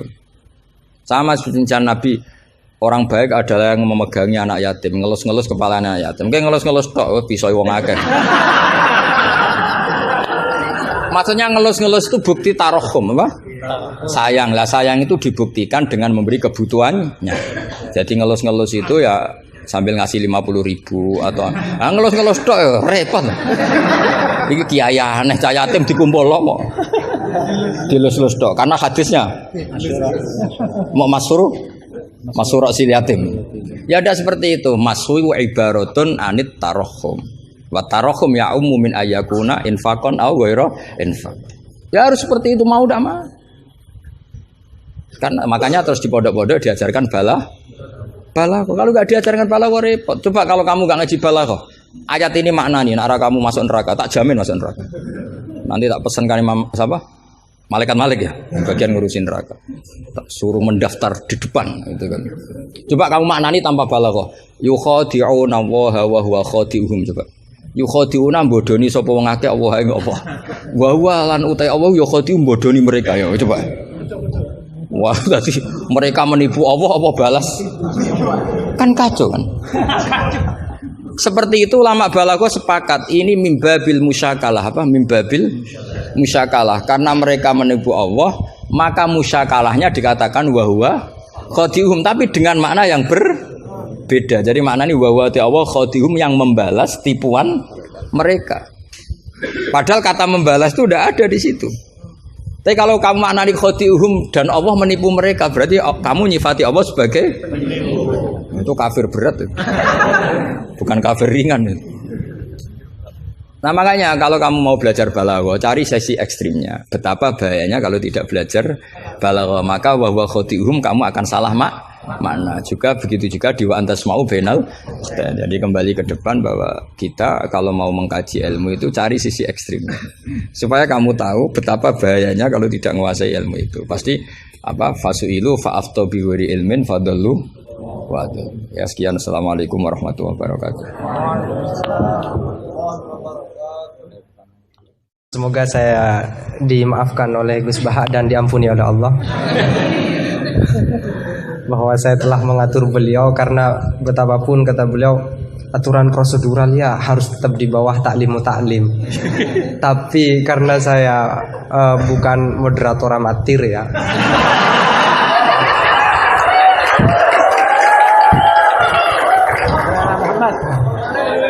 Jadi karena bukan moderator amatir, saya pakai yang satunya bahwa akhlak itu harus di bawah hukum. Dan dalam konteks musyawarah ya moderator adalah kekuasaan tertinggi.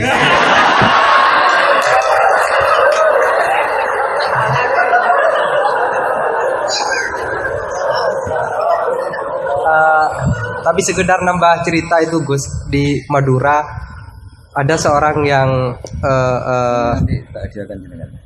untuk Pak tadi. Alhamdulillah. Ada orang Madura sudah haji sebelum nyampe di rumahnya dia pesan ke tetangganya yang kebetulan waktu itu sudah mondok, tolong aku dibuatin semacam banner yang ada ayat atau hadisnya, tetapi jangan yang sudah ekstrim lah. Aku suka yang ekstrim. Jangan misalnya al-hajjur mabrur laisa jazaohu ilal jannah, itu aku tahu sudah. Terus jangan juga walillahi ala nasi hijjul baiti. Itu jangan. Sudah sering. Aku carikan ayat atau hadis yang tidak populer. Akhirnya santrinya itu mikir, buka Al-Quran dengan pemahaman yang ekstrim. Akhirnya langsung dia temukan ayat. Dan itu dipajang besar-besar di pintu gerbang. Ayatnya adalah Waman hajjal baita awi tamaro fala junaha, maka tidak ada dosa. Nah ini termasuk salah satu memahami ayat Al-Quran yang ekstrim. Gobloknya yang ekstrim.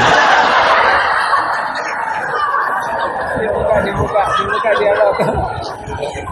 Baik, silakan dua pertanyaan, dua penanya ya. Gus Husain, Putri juga ada, silakan kalau ada. Ya, satu putra, satu putri. Kalau putri gak ada, gak apa-apa. Ya Husain, bukan milih santri putri. Silakan Ustadz Herudin, siapa Ustadz? Ustadz Asror. Ya, saya persilakan dulu dari Ustadz Asror dulu. Ya, Ustadz dulu biar takzim, biar saya tahu.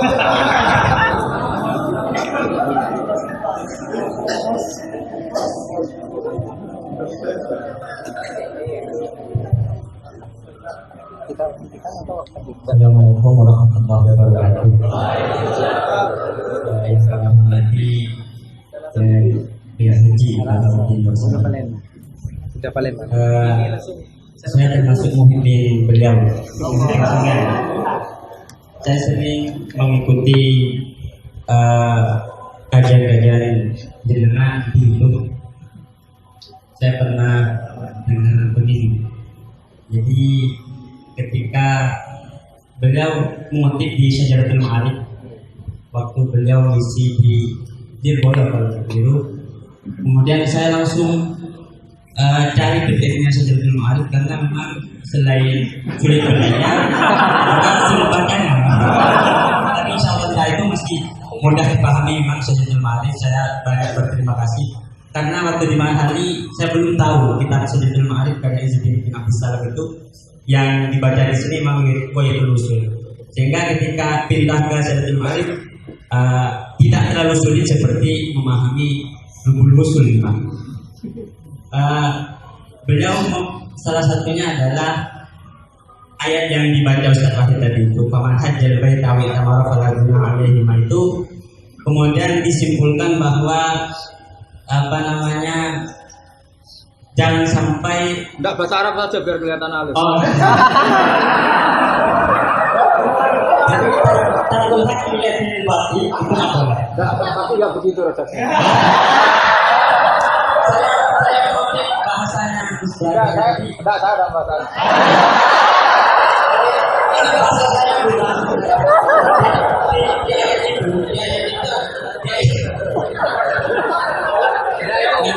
Kalau di depan Gusta itu semua ilmuwan jadi luntur.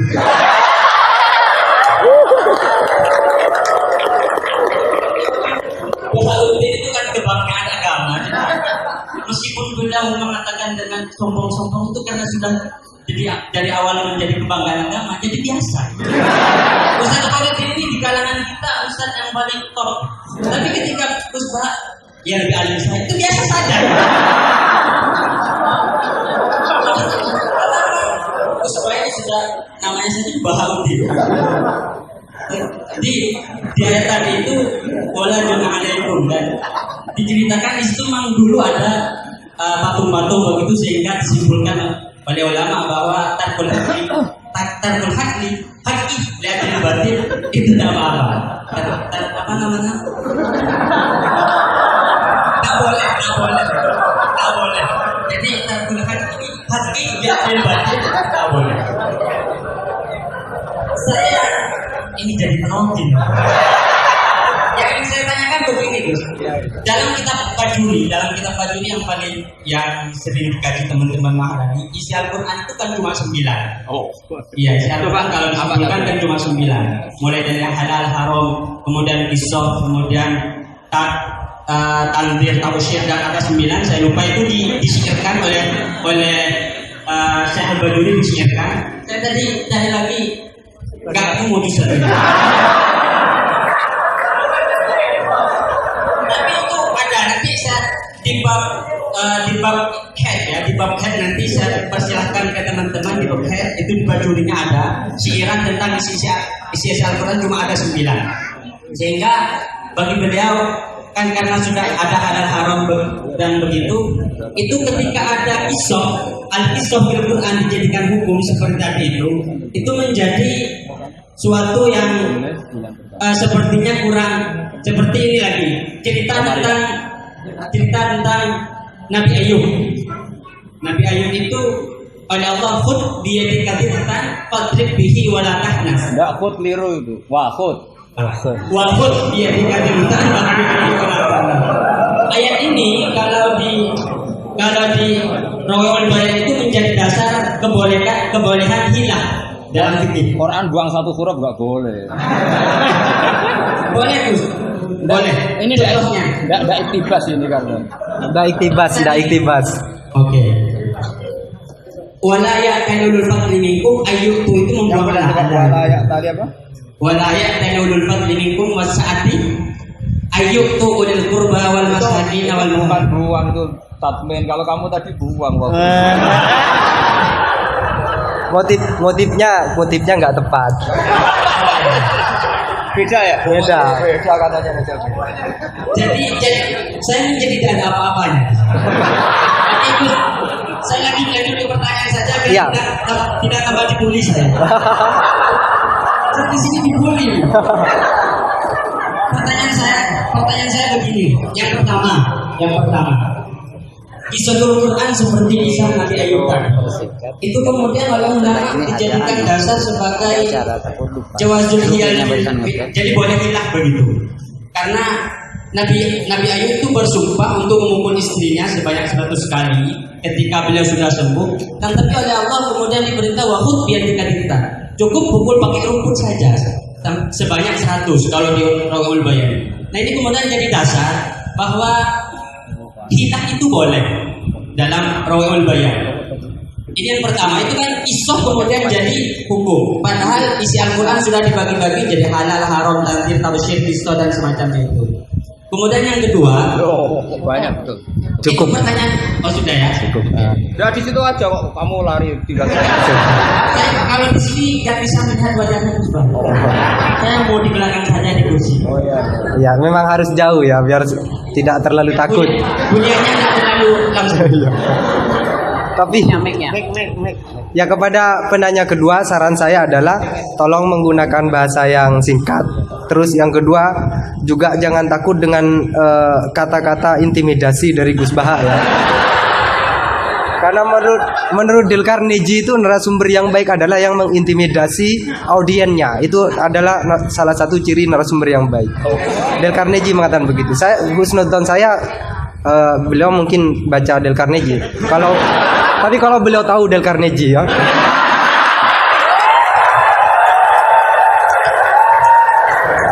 Ya, silakan Saudara Husen.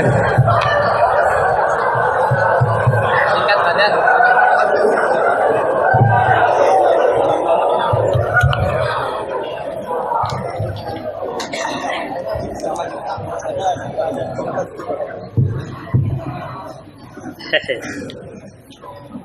Assalamualaikum warahmatullahi wabarakatuh. Nama saya Ahmad Husen dan siap dikatakan goblok karena bertanya. Gus Baha ini berapa bulan yang lalu diangkat sebagai Rois Syuriah PBNU dan itu tidak melalui proses kaderisasi, melalui ranting MUIC dan seterusnya.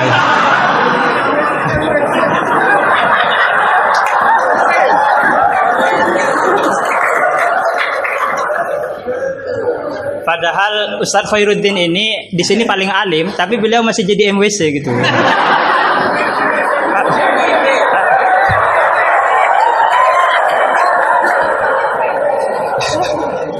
Ya, terima kasih. Itu berangkat dari Gus Baha sebagai Rois Syuriah. Saya ingin bertanya tentang ke-NU-an yang telah dirumuskan oleh Ki Hadratus Syekh Hasyim Asy'ari. Karena beliau kalau misalnya nanti tidak bisa menjawab berarti diragukan ke Rois Syuriahnya. Oke. Di dalam risalah atau konun asasi Jam'iyah Nahdlatul Ulama disebutkan bahwa secara keagamaan NU menggunakan sistem bermazhab atau mazhub. Serius ini Gus. Yang pertama dalam akidah, terus fikih dan tasawuf. Nah, dalam fikih misalnya NU menganut Abu Hanifah, terus Malik bin Anas, Muhammad bin Idris Asy-Syafi'i yang lahir tahun 154.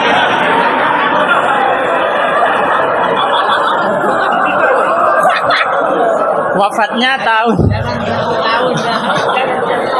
tahun 205. Akhirnya berapa? 154. 50. Mungkin kitab saya ditahrif itu, Gus. Apa? Umurnya Imam Syafi'i berapa? 63. Oh iya. Ya intinya umurnya pendek. Lahirnya Imam Syafi'i tahun berapa?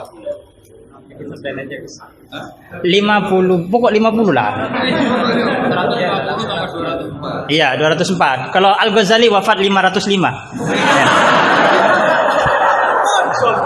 Nah, iya.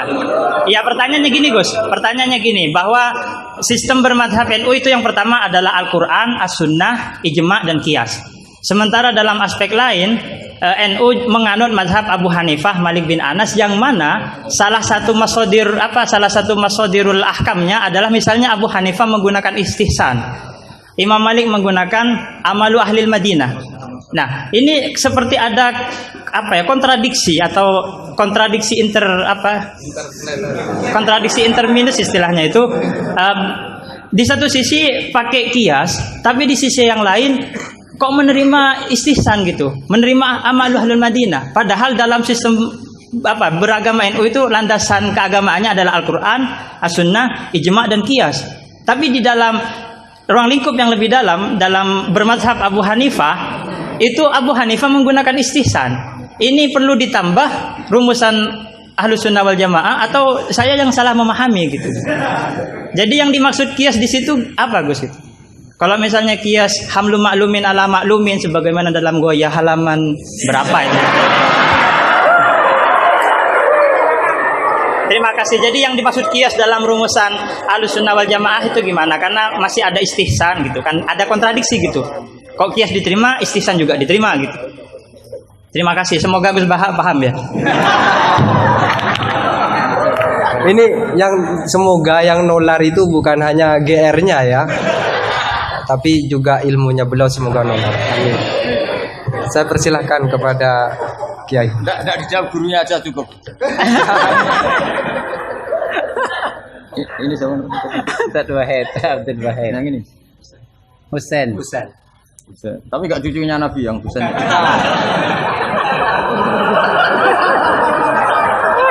Karena ini juga Husain ya. Ini Husain. Kata ini budaknya.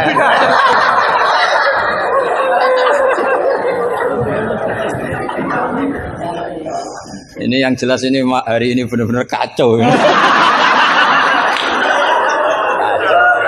Sekacau-kacaunya ini.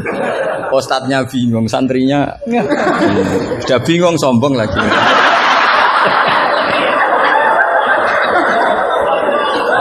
Yang boleh sombong tuh yang sudah ada bingung-bingung.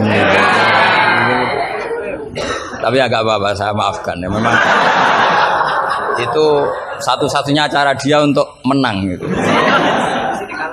Ya. Saya jawab tadi yang dari Ustadz Asrar. Itu yang penuh misteri mana Asrar.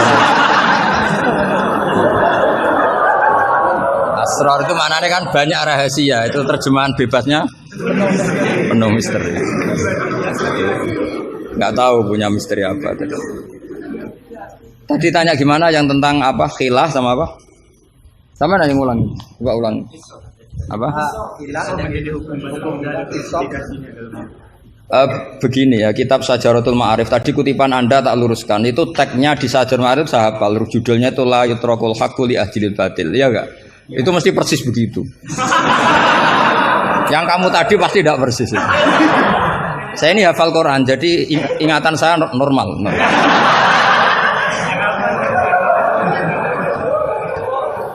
Terus berhalanya namanya apa? Saya ingat kalau berhala yang di Sofa dan Marwah, Isaf dan Nailah. Kamu enggak ingat? Udah ingat apa dah? Gitu kok jadi guru.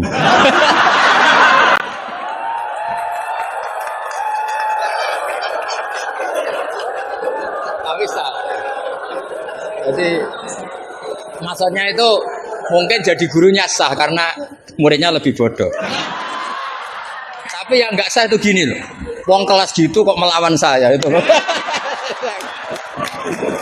Itu sangat nggak sah ya.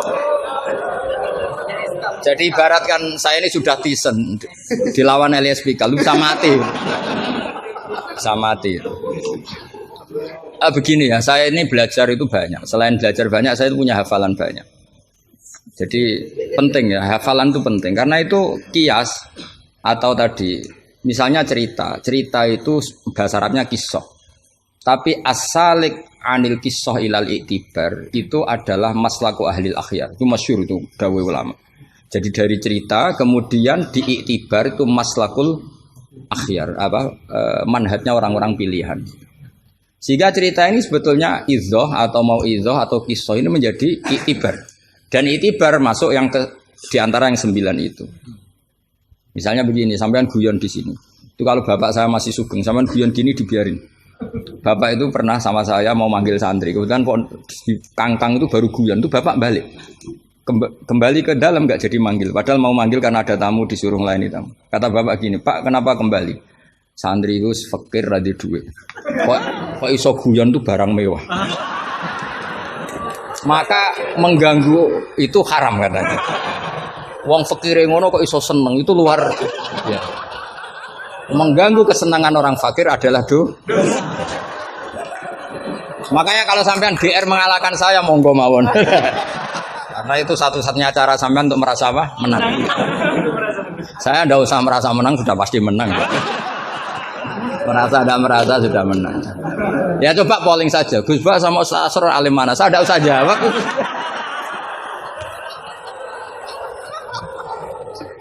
Saya tidak usah jawab, pasti menang saya. Bukan saya yang memenangkan, ya memang menang. Memang.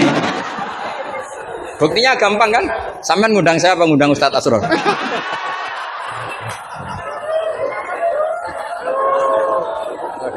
Jadi yang angkuh itu sampean, bukan saya kan? Bukan saya.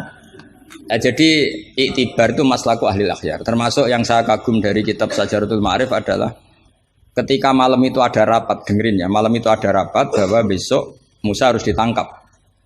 Di antara yang rapat itu adalah ada rojulun sing yaktumu imanah yang disebut waqala rojulun min ali fir'aun apa yaktumu imanah. Karena dia ikut rapat, kemudian dia bocorkan ke Nabi Musa ya wajah apa min aqsal madinati seterusnya itu yang innal mala ya'tamiru nabika. Itu wajah rojulun min aqsal madinati apa yas'a. Qala ya Musa innal mala ya'tamiru nabika. Itu si rojul ini pagi-pagi mungkin bukan pagi ya, setelah rapat itu langsung bergegas nemui siapa? Nabi Musa, besok kamu akan ditangkap oleh tentara dan kamu akan dieksekusi. Kamu kok tahu? Saya ikut rapat. Tapi karena dia masih yaktumu apa? Iman. Itu kan cerita ya, kita sepakat ya. Itu apa? Cerita, kisah. Tapi Imam Izzuddin bin Abdissalam yang punya gelar Sultanul enggak keliru, Sultanul Ulama. Ini mesti salah gurunya. Sultanul apa? Ulama. Ya. Yang penting kita jangan sampai jadi Sultanul Juhala. Karena ini belum ada presidennya. Raja Wali sudah ada Sabdul Qadir. Raja Ulama ada Izzuddin bin Abdis Salam. Kayak Raja Bodoh itu terlalu banyak. Makanya kompetisinya susah ini karena terlalu banyak yang jadi apa? Nah, ternyata oleh Izzuddin bin Abdissalam yang diambil contoh itu yas'anya. Maka di ayat itu beliau mengebabkan babul musaroah ila khifdidima. Bab pentingnya bergegas untuk menyelamatkan mengalirnya darahnya seorang mukmin. Jadi yang dia simpulkan dari kata yas'a bahwa untuk menyelamatkan darah itu ora oleh sak kobre, tidak boleh sesempatnya, tapi harus yas'a. Yas'a itu bergegas. Nah itu kan dari kisah menjadi istidlalun fiqhiyun, apa? Menjadi istidlalun fiqhiyun atau amrun fiqhiyun. Allah tidak mengatakan yamshi tapi yas'a. Karena pikirannya rojul tadi jangan sampai menangkapnya apa Mala'u Fir'aun mendahului larinya Musa. Maka di sini yas'a tidak dimaknani sebagai hanya cerita, tapi kesimpulan secara fikih bahwa untuk menyelamatkan darah itu harus yas'a, harus bergegas. Nah itu contoh. Jadi kalau sampean tanya Sajaratul Ma'arif itu ikut partai mana? Itu ikut partai Itibar. Dari 9 itu ikut partai apa? Itibar. Yang kemudian wakhud biyatika dikhtan. Khilah itu boleh asal dibolehkan Allah. Itu kan bukan Nabi Ayub yang ingin khilah, tapi Allah yang mengajarkan khilah. Nah kalau Allah yang mengajarkan itu menjadi halal berdasar kesalahan masing-masing. Sampean tahu nggak ceritanya Nabi Ayub sama istrinya? Apa setengah tahu? Apa? Oh setengah tahu. Lah ini yang setengahnya tak tambahi lagi. Istrinya Nabi Ayub itu cantik sekali. Karena memang sunnahnya ulama itu memang punya istri cantik. Entah sunnah itu dengan arti kesunatan, entah takdir tidak tahu. Jadi sampean nggak usah tanya istri Gus Bak gimana, ikut sunnah itu. Ikut sunnah. Karena nanti kasihan kalau dia istrinya jelek terus alumni dosowan istrinya cantik kan dia ngenes. Oh kasihan itu ya. Yang cantik juga kasihan, nyiumi tangan orang yang lebih nggak cantik. Ceritanya sebenarnya gini ya. Dari kejauhan, ya saya ulang lagi dari kejauhan. Itu istrinya Ayub ini ngomong-ngomong sama lelaki ganteng. Padahal itu aslinya Jibril. Singkat cerita, si istri ini karena Ayub ini sudah diembargo masyarakatnya dengan cerita-cerita seperti itu. Pokoknya kita mempercayai versi itu lah. Setidaknya ngikuti ulama yang mempercayai itu, diantaranya Syekh Nawawi. Bahwa memang Nabi Ayub diungsingkan masyarakatnya sampai kesulitan secara finansial, ekonomi dan ketahanan pangan. Terus istrinya itu kerja dapat uang. Suatu saat sampai pada level ekstrimnya, nggak dapat pekerjaan, nggak dapat uang. Kebetulan ada anak raja yang rambutnya itu brodoli, yang nggak punya rambut. Terus bayarkan siapa yang rambut terbaik mau dibeli mahal. Akhirnya istrinya ini menjual apa? Rambutnya. Ya tadi kalau orangnya cantik ya rambutnya cantik. Kalau cantik terus keriting bulat kan susah itu. Kalau keritingnya tidak pas, kalau pas ya tetap cantik ini maksudnya. Nah, ketika dijual terus dapat uang dan itu di atas rata-rata. Si Nabi Ayub ini curiga, ya bawaan seorang suami yang punya istri cantik. Kalau jelek kan gak gampang curiga. Terus buder keriting welek kan suaminya gak gampang curiga. Kok dapat uang banyak ini dari mana?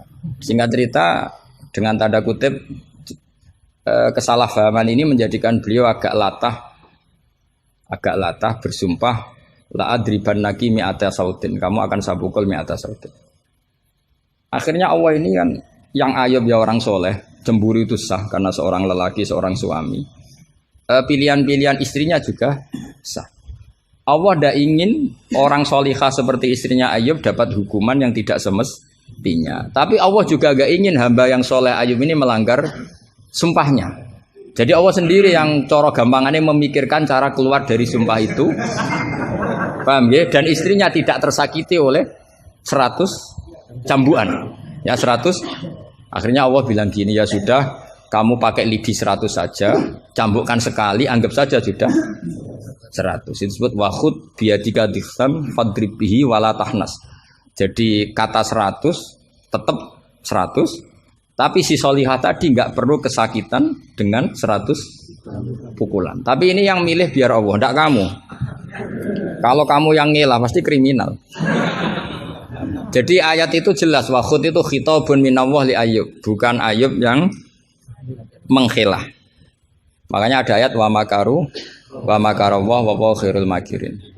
Itu kan seperti Nabi Ibrahim. Nabi Ibrahim itu hanya Allah yang bisa mengilhami seperti itu. Ada raja yang maniak perempuan itu sampai ngirim beberapa mata-mata, kalau ada perempuan cantik melintas di daerahnya pasti ditangkap, mau disuguhkan ke rajanya. Suatu saat yang lewat ini Ibrahim dan Sarah, itu cantik sekali. Jadi ini sudah contoh dua, istrinya Ayub ya cantik, istrinya Ibrahim ya cantik.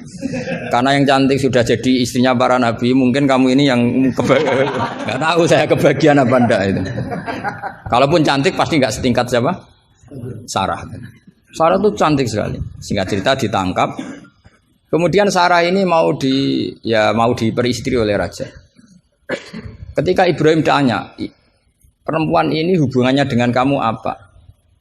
Nabi Ibrahim pinter, karena raja ini maniak perempuan. Kalau dijawab suami pasti dibunuh, karena suami itu problem. Ya bagi raja yang maniak perempuan ini kan suami itu problem. Tapi kalau saya jawab ukhti, ipar pasti dihormati. Karena kalau dijawab ukhti kan, oh iparnya orang cantik.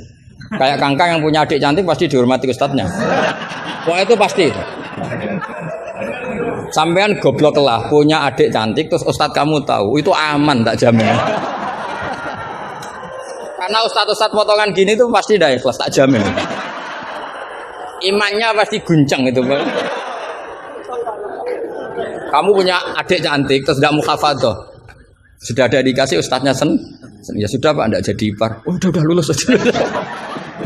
Termasuk barokahnya lelaki itu memang punya adik cantik itu, kalau tepat di garwo kiai, kamu kakaknya kiai.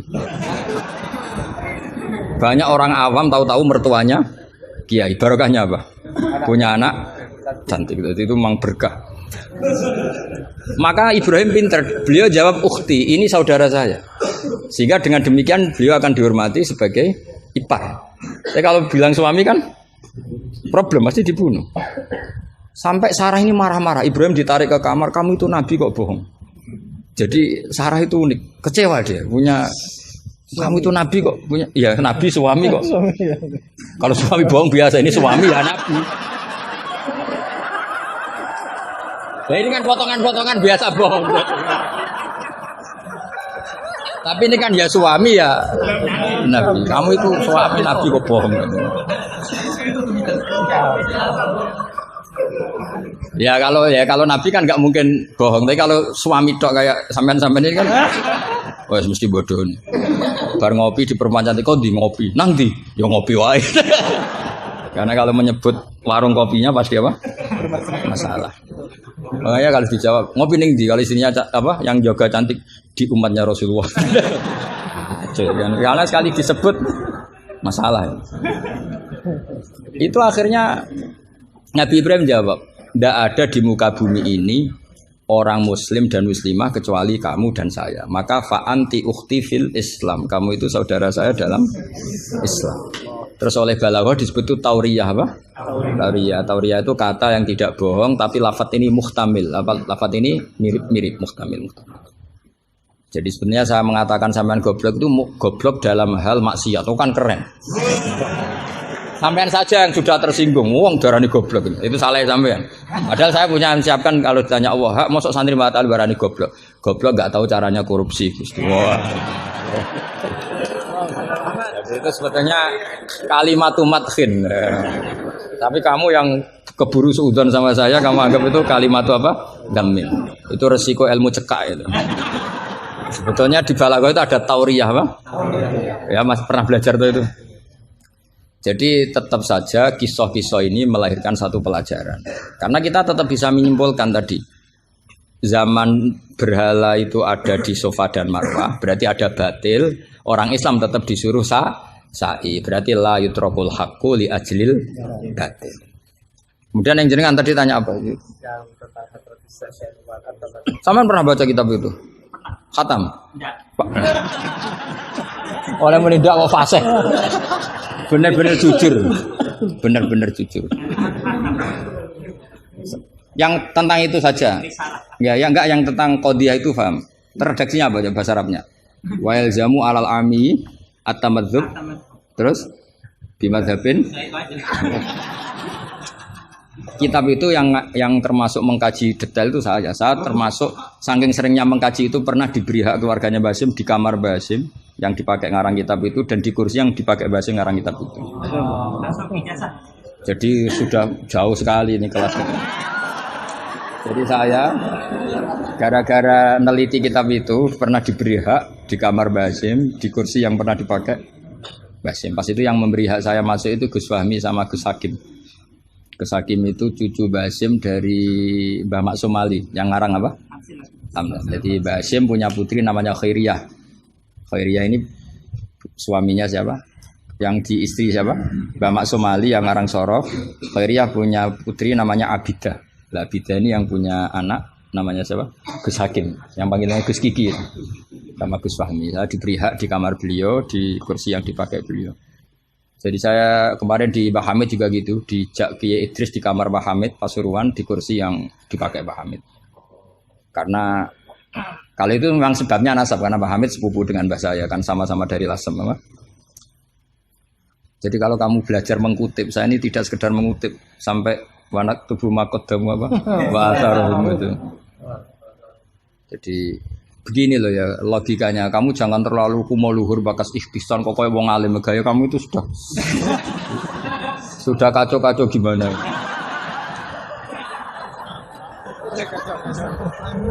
Kayak parah ya. Cerminan ajaran gurunya ini. Iya, jadi ini kamu itu korban pengajaran yang salah. Dan kamu bahasanya juga salah. Menurut NU pegangan itu 4 itu tidak menurut NU, menurut ahli sunnah wal jamaah. Jadi begini ya, kias itu kan sebetulnya hanya bahasa saja.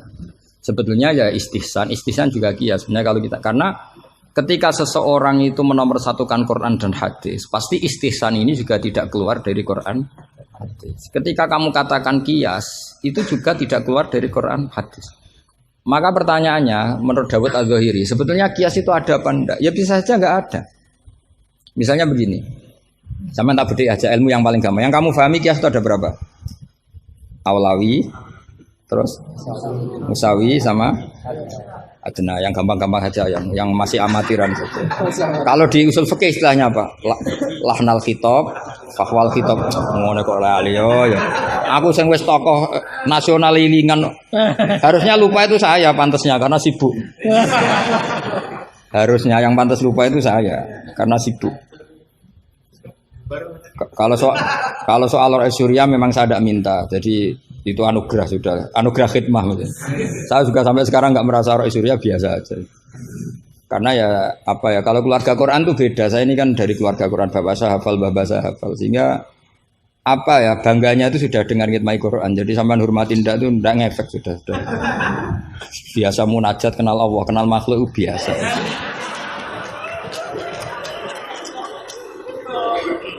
Biasa ma'rifatullah dijak ma'rifatul khalqi. Begini misalnya ya, sampean tak bedheki misalnya gini. Fala taqul lahuma uffin atau innal ladzina yaquluna amwalal yatama zulman. Kita paling gampang kalau kita ngajari Mahat Ali seperti ini, yang gurunya saja meragukan ini, yang guru kepala. Itu kias paling gampang tentu kita katakan gini. Allah mengharamkan memakan harta anak yatim. Ilatul hukumnya apa coba? Ifsad kan? Nah, kalau aklu itu haram karena ifsad, maka ikhraq lebih haram. Kalau ufin yang adnal iza, ya ufin muni janjuk pada orang tua atau hus. Ya. Kalau adnal iza paling ringan saja haram, apalagi nabok, apalagi menterlantarkan orang tua agak dikasih uang sampai utang-utang tonggo itu ya iza itu. Nah, itu terus kita lebih gampang kita katakan tuh kias apa? Aulawi. Tapi itu gampangnya saja. Tapi butuh ulama itu hanya satu. Orang nggak boleh terjebak oleh teks. Kalau terjebak oleh teks seperti saya cerita setiap ngaji itu, di mana-mana saya cerita itu naifnya orang terjebak teks. Yaitu tadi misalnya ada santri yang dilaporkan oleh istrinya ke kiainya, Pak Yai alumni Anda ini sering naboi saya. Nabok itu kan pakai tangan. Karena terus kiainya bilang gini, "Cong jogeman naboi istrimu." Suatu saat kalau mau idak pakai kaki, jenenge nyadui. Akhirnya istrinya lapor lagi, Pak Yai sekarang ganti model, tidak naboi tapi nyadui. Santrinya dipanggil lagi, "Loh kenapa kamu masih nyadui? Kan yang haram naboi Pak Yai. Kemarin yang Anda larang kan naboi, kalau nyadui kan belum dilarang. Belum ada undang-undangnya kan kira-kira. Nanti yo nendang yo haram pisan. Hari berikutnya ngidoni, ngeludahi. Itu kan korban tekstualistik. Kalau dia cerdas, hurmatul idza itu yang haram tuh idzanya. Nabo iya idza, nyadu iya idza, meludahi juga idza, membiarkan miskin juga idza. Nah, seperti itu sebetulnya andekan kita dzauqus salim, sebetulnya nggak perlu itu kita katakan kias apa enggak. Zaman sahabat juga nggak kenal kias, tapi tahu kalau maknanya pasti seperti itu. Pasti maknanya seperti itu. Misalnya kamu ada tamu, jangan suguhi air panas, kasihan. Terus kamu suguhi adem tapi peceren. Sementing nggak air panas. Itu kan santri gila. Jadi sebetulnya dengan atau tanpa istilah kias maupun istihsan, itu adzauqus salim itu pasti tahu. Makanya termasuk kitab yang saya kagumi itu Sarah Imriti, Fathur Rabbil Bariyah, itu kitab kecil yang nyarai apa? Imriti atau Marioto itu kalau yang baca Imriti tidak bisa ya Pak? Marioto itu. Itu di situ diterangkan fama fatahum illa mujarradul istilah. Jadi kalau kamu tanya kenapa sahabat tidak belajar nahwu, tidak belajar i'lal, tapi mereka punya salikoh, punya tobiah yang menjadikan mereka ya kalau ngendikan ya doroba zaidun amron atau marortu bi zaidin. Tapi mereka kalau kamu tes, misalnya Abu Bakar buat tes, zaidun jenenge apa? Doroba zaidun amron, terus amron jenenge apa? Ya ora iso pinter sampean mesti. Sampean pinter zaidun fa'ilun marfu'un wa alamatu rafi'i dhammatun dhahiratun wa li annahu ismul mufrad. Amron maf'ulun bih mansubun wa alatun. Mesti ra iso, mesti pinter sampean. Tapi sampean mesti ditertawain Abu Bakar. Karena ditertawanya gini. Kang, pelaku pemukul siapa? Zaidun. Berarti Zaidun jadi apa? Fa'il. Ya wis suwe agar subjek bahasa Arabe ya fa'il. Sing dipukul sapa? Amron. Jenenge apa? Maf'ul. Lah iya angger objek jenenge ya madrub, jenenge Ngono kok butuh jeneng bocah kok goblok. Mesti gitu kira-kira. Jadi sebetulnya ketika kita punya istilah yo ono naive dhewe. Wong karuan pelaku yo bahasa Arabe mesti fa'il. Wong karuan objek yo jenenge maf'ul. Lah Anda masih bangga dengan istilah itu. Loh iya kan agama ini kan mengajarkan kebaikan. Tentu sesuatu yang kebaikan itu dianggap agama. Makanya Abu Hanifah membolehkan istihsan. Nah karena beliau itu orang soleh pasti pegangannya Quran dan hadis. Artinya istihsan yang tidak keluar dari Quran hadis. Ya sama kita bahasakan itu qiyas, mereka bahasakan nggak ada masalah. Dan zaman sahabat nyuwun sewu nggak tahu istilah itu semua, memang nggak perlu tahu karena masih punya dzauqus salim. Makanya sahabat itu pinter sekali kan, tapi nggak perlu kamu tes. Karena kalau kamu tes juga buyur. Mbah Abu Bakar, ya Abu Bakrin tak takok idoro bazitun amron, mana yang fa'il? Mesti guyu. Wong karuan sing mukul Zaid ya fa'ile iku. Zaid. Maknane fa'il itu pelaku. Amron maf'ul bi. Mesti ya anggar korban objek jenenge amron. Wong di ilmu ngono kok bangga. Cara Abu Bakar mesti iki cerita. Makanya disangkan fama fatahum illa mujarradul istilah. Sahabat itu hanya nggak tahu istilahnya tapi membacanya sudah benar. Nah kenapa tidak tahu? Memang tidak ingin tahu. Gitu saja kok perlu tahu. Loh kok udah tahu ya? Coba lam itu namanya apa? Jazim. Berarti yadrib namanya madzum. Terus Abu Bakar mbok warani yadribu. Kenal lam menjadi lam yadrib. Lam jazim yadrib madzum. Yo wis suwe le jong-jong angger amile. Inna Zaidan qaimun, inna amil Zaidan makmum. Mesti yo Abu Bakar suku ya. Cong-cong ra ilmu ngono kok seneng merakaruan. Ya mesti wae. Itu kan makanya dulu bahasa Arab dulu itu tidak ada kata zaujah. Kata zaujah itu bid'ah gitu. Mbok Hasanah bodolala enggak tahu, pokoknya bid'ah. Di Quran enggak ada loh bahasa zaujah. Mbak-mbak ini perlu tahu, enggak ada bahasa zaujah. Coba asa rabbuhu in talaqakunna ayyubdilahu azwajan. Azwajan jamaknya zaud apa jamaknya zaujah? Loh, azwajan jamaknya zaud. Azwajan jamaknya apa? Zaud. Di Quran enggak ada bahasa zaujah karena maknanya zaujun itu pasangan. Kalau dikatakan lelaki maknanya perempuan. Kalau dikatakan perempuan maknanya lelaki karena zaujun maknanya pasangan. Ndak berhubung jagani wong ora pati pinter mau. Akhirnya terus ono zaujah. Di Quran enggak ada. Coba an-nabiyyu aula bil mu'minina min anfusihim. Terusannya ya apa? Wa azwajuhu ummahatuhum. Ayo. Azwaj zamannya zaujun apa zamannya zaujah? Zaujun zamannya zaujah, zaujat. Mau belajar bahasa Arab sih kok bantah bocah ora sopan. Tapi berhubung jagane wong goblok-goblok iku. Akhir ono zaujun. Ono zaujah sebetulnya cara wong ditauku saleh wae ada zaujun itu pasangan. Coba lihat di Bukhari, Ana Aisyata zaujin Nabi. Jarang Imam Bukhari bilang zaujatin Nabi. Ana Aisyata zaujin Nabi. Karena itu masih bahasa Arab orisinil. Belum kena mahat ali sini masih orisinil. Ya belum kena asrori dia. Karena maknanya zaujun itu apa? Pasangan. Jadi kalau dikatakan zauju Zaidin berarti imro'atu Zaidin. Kalau yang ngomong itu misalnya zauju Aisyata ya siapa? Pokoknya mesti seperti itu. Tapi gue beda ben wong gue gampang ono zaujun. Tapi Quran nggak pakai bahasa itu, masih pakai bahasa orisinal. Makanya disebut an-nabiyyu aula bil mu'minina min anfusihim wa azwajuhu ummahatuhum. Azwaj huna jam'u zaujin. Zaujin maknanya pasangan. Dong ya. Jadi bahasa ngalamilah. Sahabat tuh nggak perlu tahu bahasanya sampean nggak perlu. Coba kalau sampean ketemu orang Arab, ditakoki ya diguyu orang Arab. Sekolah ning di anakmu, sekolah ning madrasah. Kalau ditanya madrasah terjemahnya apa? Sekolah. Berarti sekolah-sekolah kan. Jadi lucu kita. Sampun itu sudah bakdo ya. Sudah. Orang Jawa jadi satu sampun bakdo. Bakdo itu bahasa Arab. Maknanya ya sudah. Nah, sahabat tuh tahu betul apa karena punya dzauqus salim. Sehingga pernah juga ini cerita kedua dan ini terakhir, nggak boleh tanya lagi. Ketika ada seorang khotib menceritakan Allah ngendikan, "Fa rabbis samai wal ardi innahu lahaqqum mithama annakum tantikun." Itu ada orang Arabi ngaco. "Man dzalladzi akhdhabal jalil hatta alja'u ilal yamin." Ayo hafalkan Pak Asrori ben latihan hafalan apa? "Man dzalladzi akhdhabal jalil hatta alja'u ilal yamin." Pak khotib, saya mau tanya, siapa yang bikin Allah murka sampai Allah dipaksa sumpah? Karena orang kalau sampai sumpah itu artinya nganggep mukhatabnya tidak percaya. Makanya di balaghah ada urutannya. Kalam itu kalau nggak ada pengingkaran nggak usah pakai taukid. Kalau ada pengingkaran pakai taukid. Kalau pengingkarannya banget pakai qasam. Termasuk pakai apa?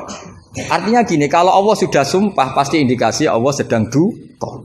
Karena qasam hanya untuk mukhatab yang tidak percaya. Makanya ketika ada khotib baca fawarabbis samai wal ardi innahu lahaqqum mitsama annakum tantikun. Langsung Arabi tadi tanya, "Man dzalladzi akhdubal jalil?" Itu siapa Pak khotib yang bikin Allah marah sampai Allah harus sumpah? Ini namanya adzauqus. Tapi ya enggak usah kamu tes. Itu namanya apa? Faidatul khitab wa lazimul faidah. Faidah apa lazimul? Ya enggak bisa, kalau zaman dulu ya enggak ada istilah itu. Istilah itu kita bikin. Jika mukhatab khaliyadhini begini, kalau agak enggak percaya terus kamu sok pinter. Jika mukhatab ingkar maka gini. Ya memang bahasa Arabnya enggak percaya kok ingkar dul ngene kok ora roh. Tapi kamu anggap bahasa Arab itu luar biasa. Ya kan normal kan sebetulnya itu normal. Dong ya sudah ya. Ya sudah. Ya sekira mohon maaf ya muga-muga kula ya disepuro pangeran. Tapi yang jelas itu lebih salah sampean. Yang seneng kiai kok ngatur apa? Gus Bah harus datang tanggal ini jam ini. Cek keren nih ngatur. Ya, saya kira demikian. Assalamualaikum warahmatullahi wabarakatuh.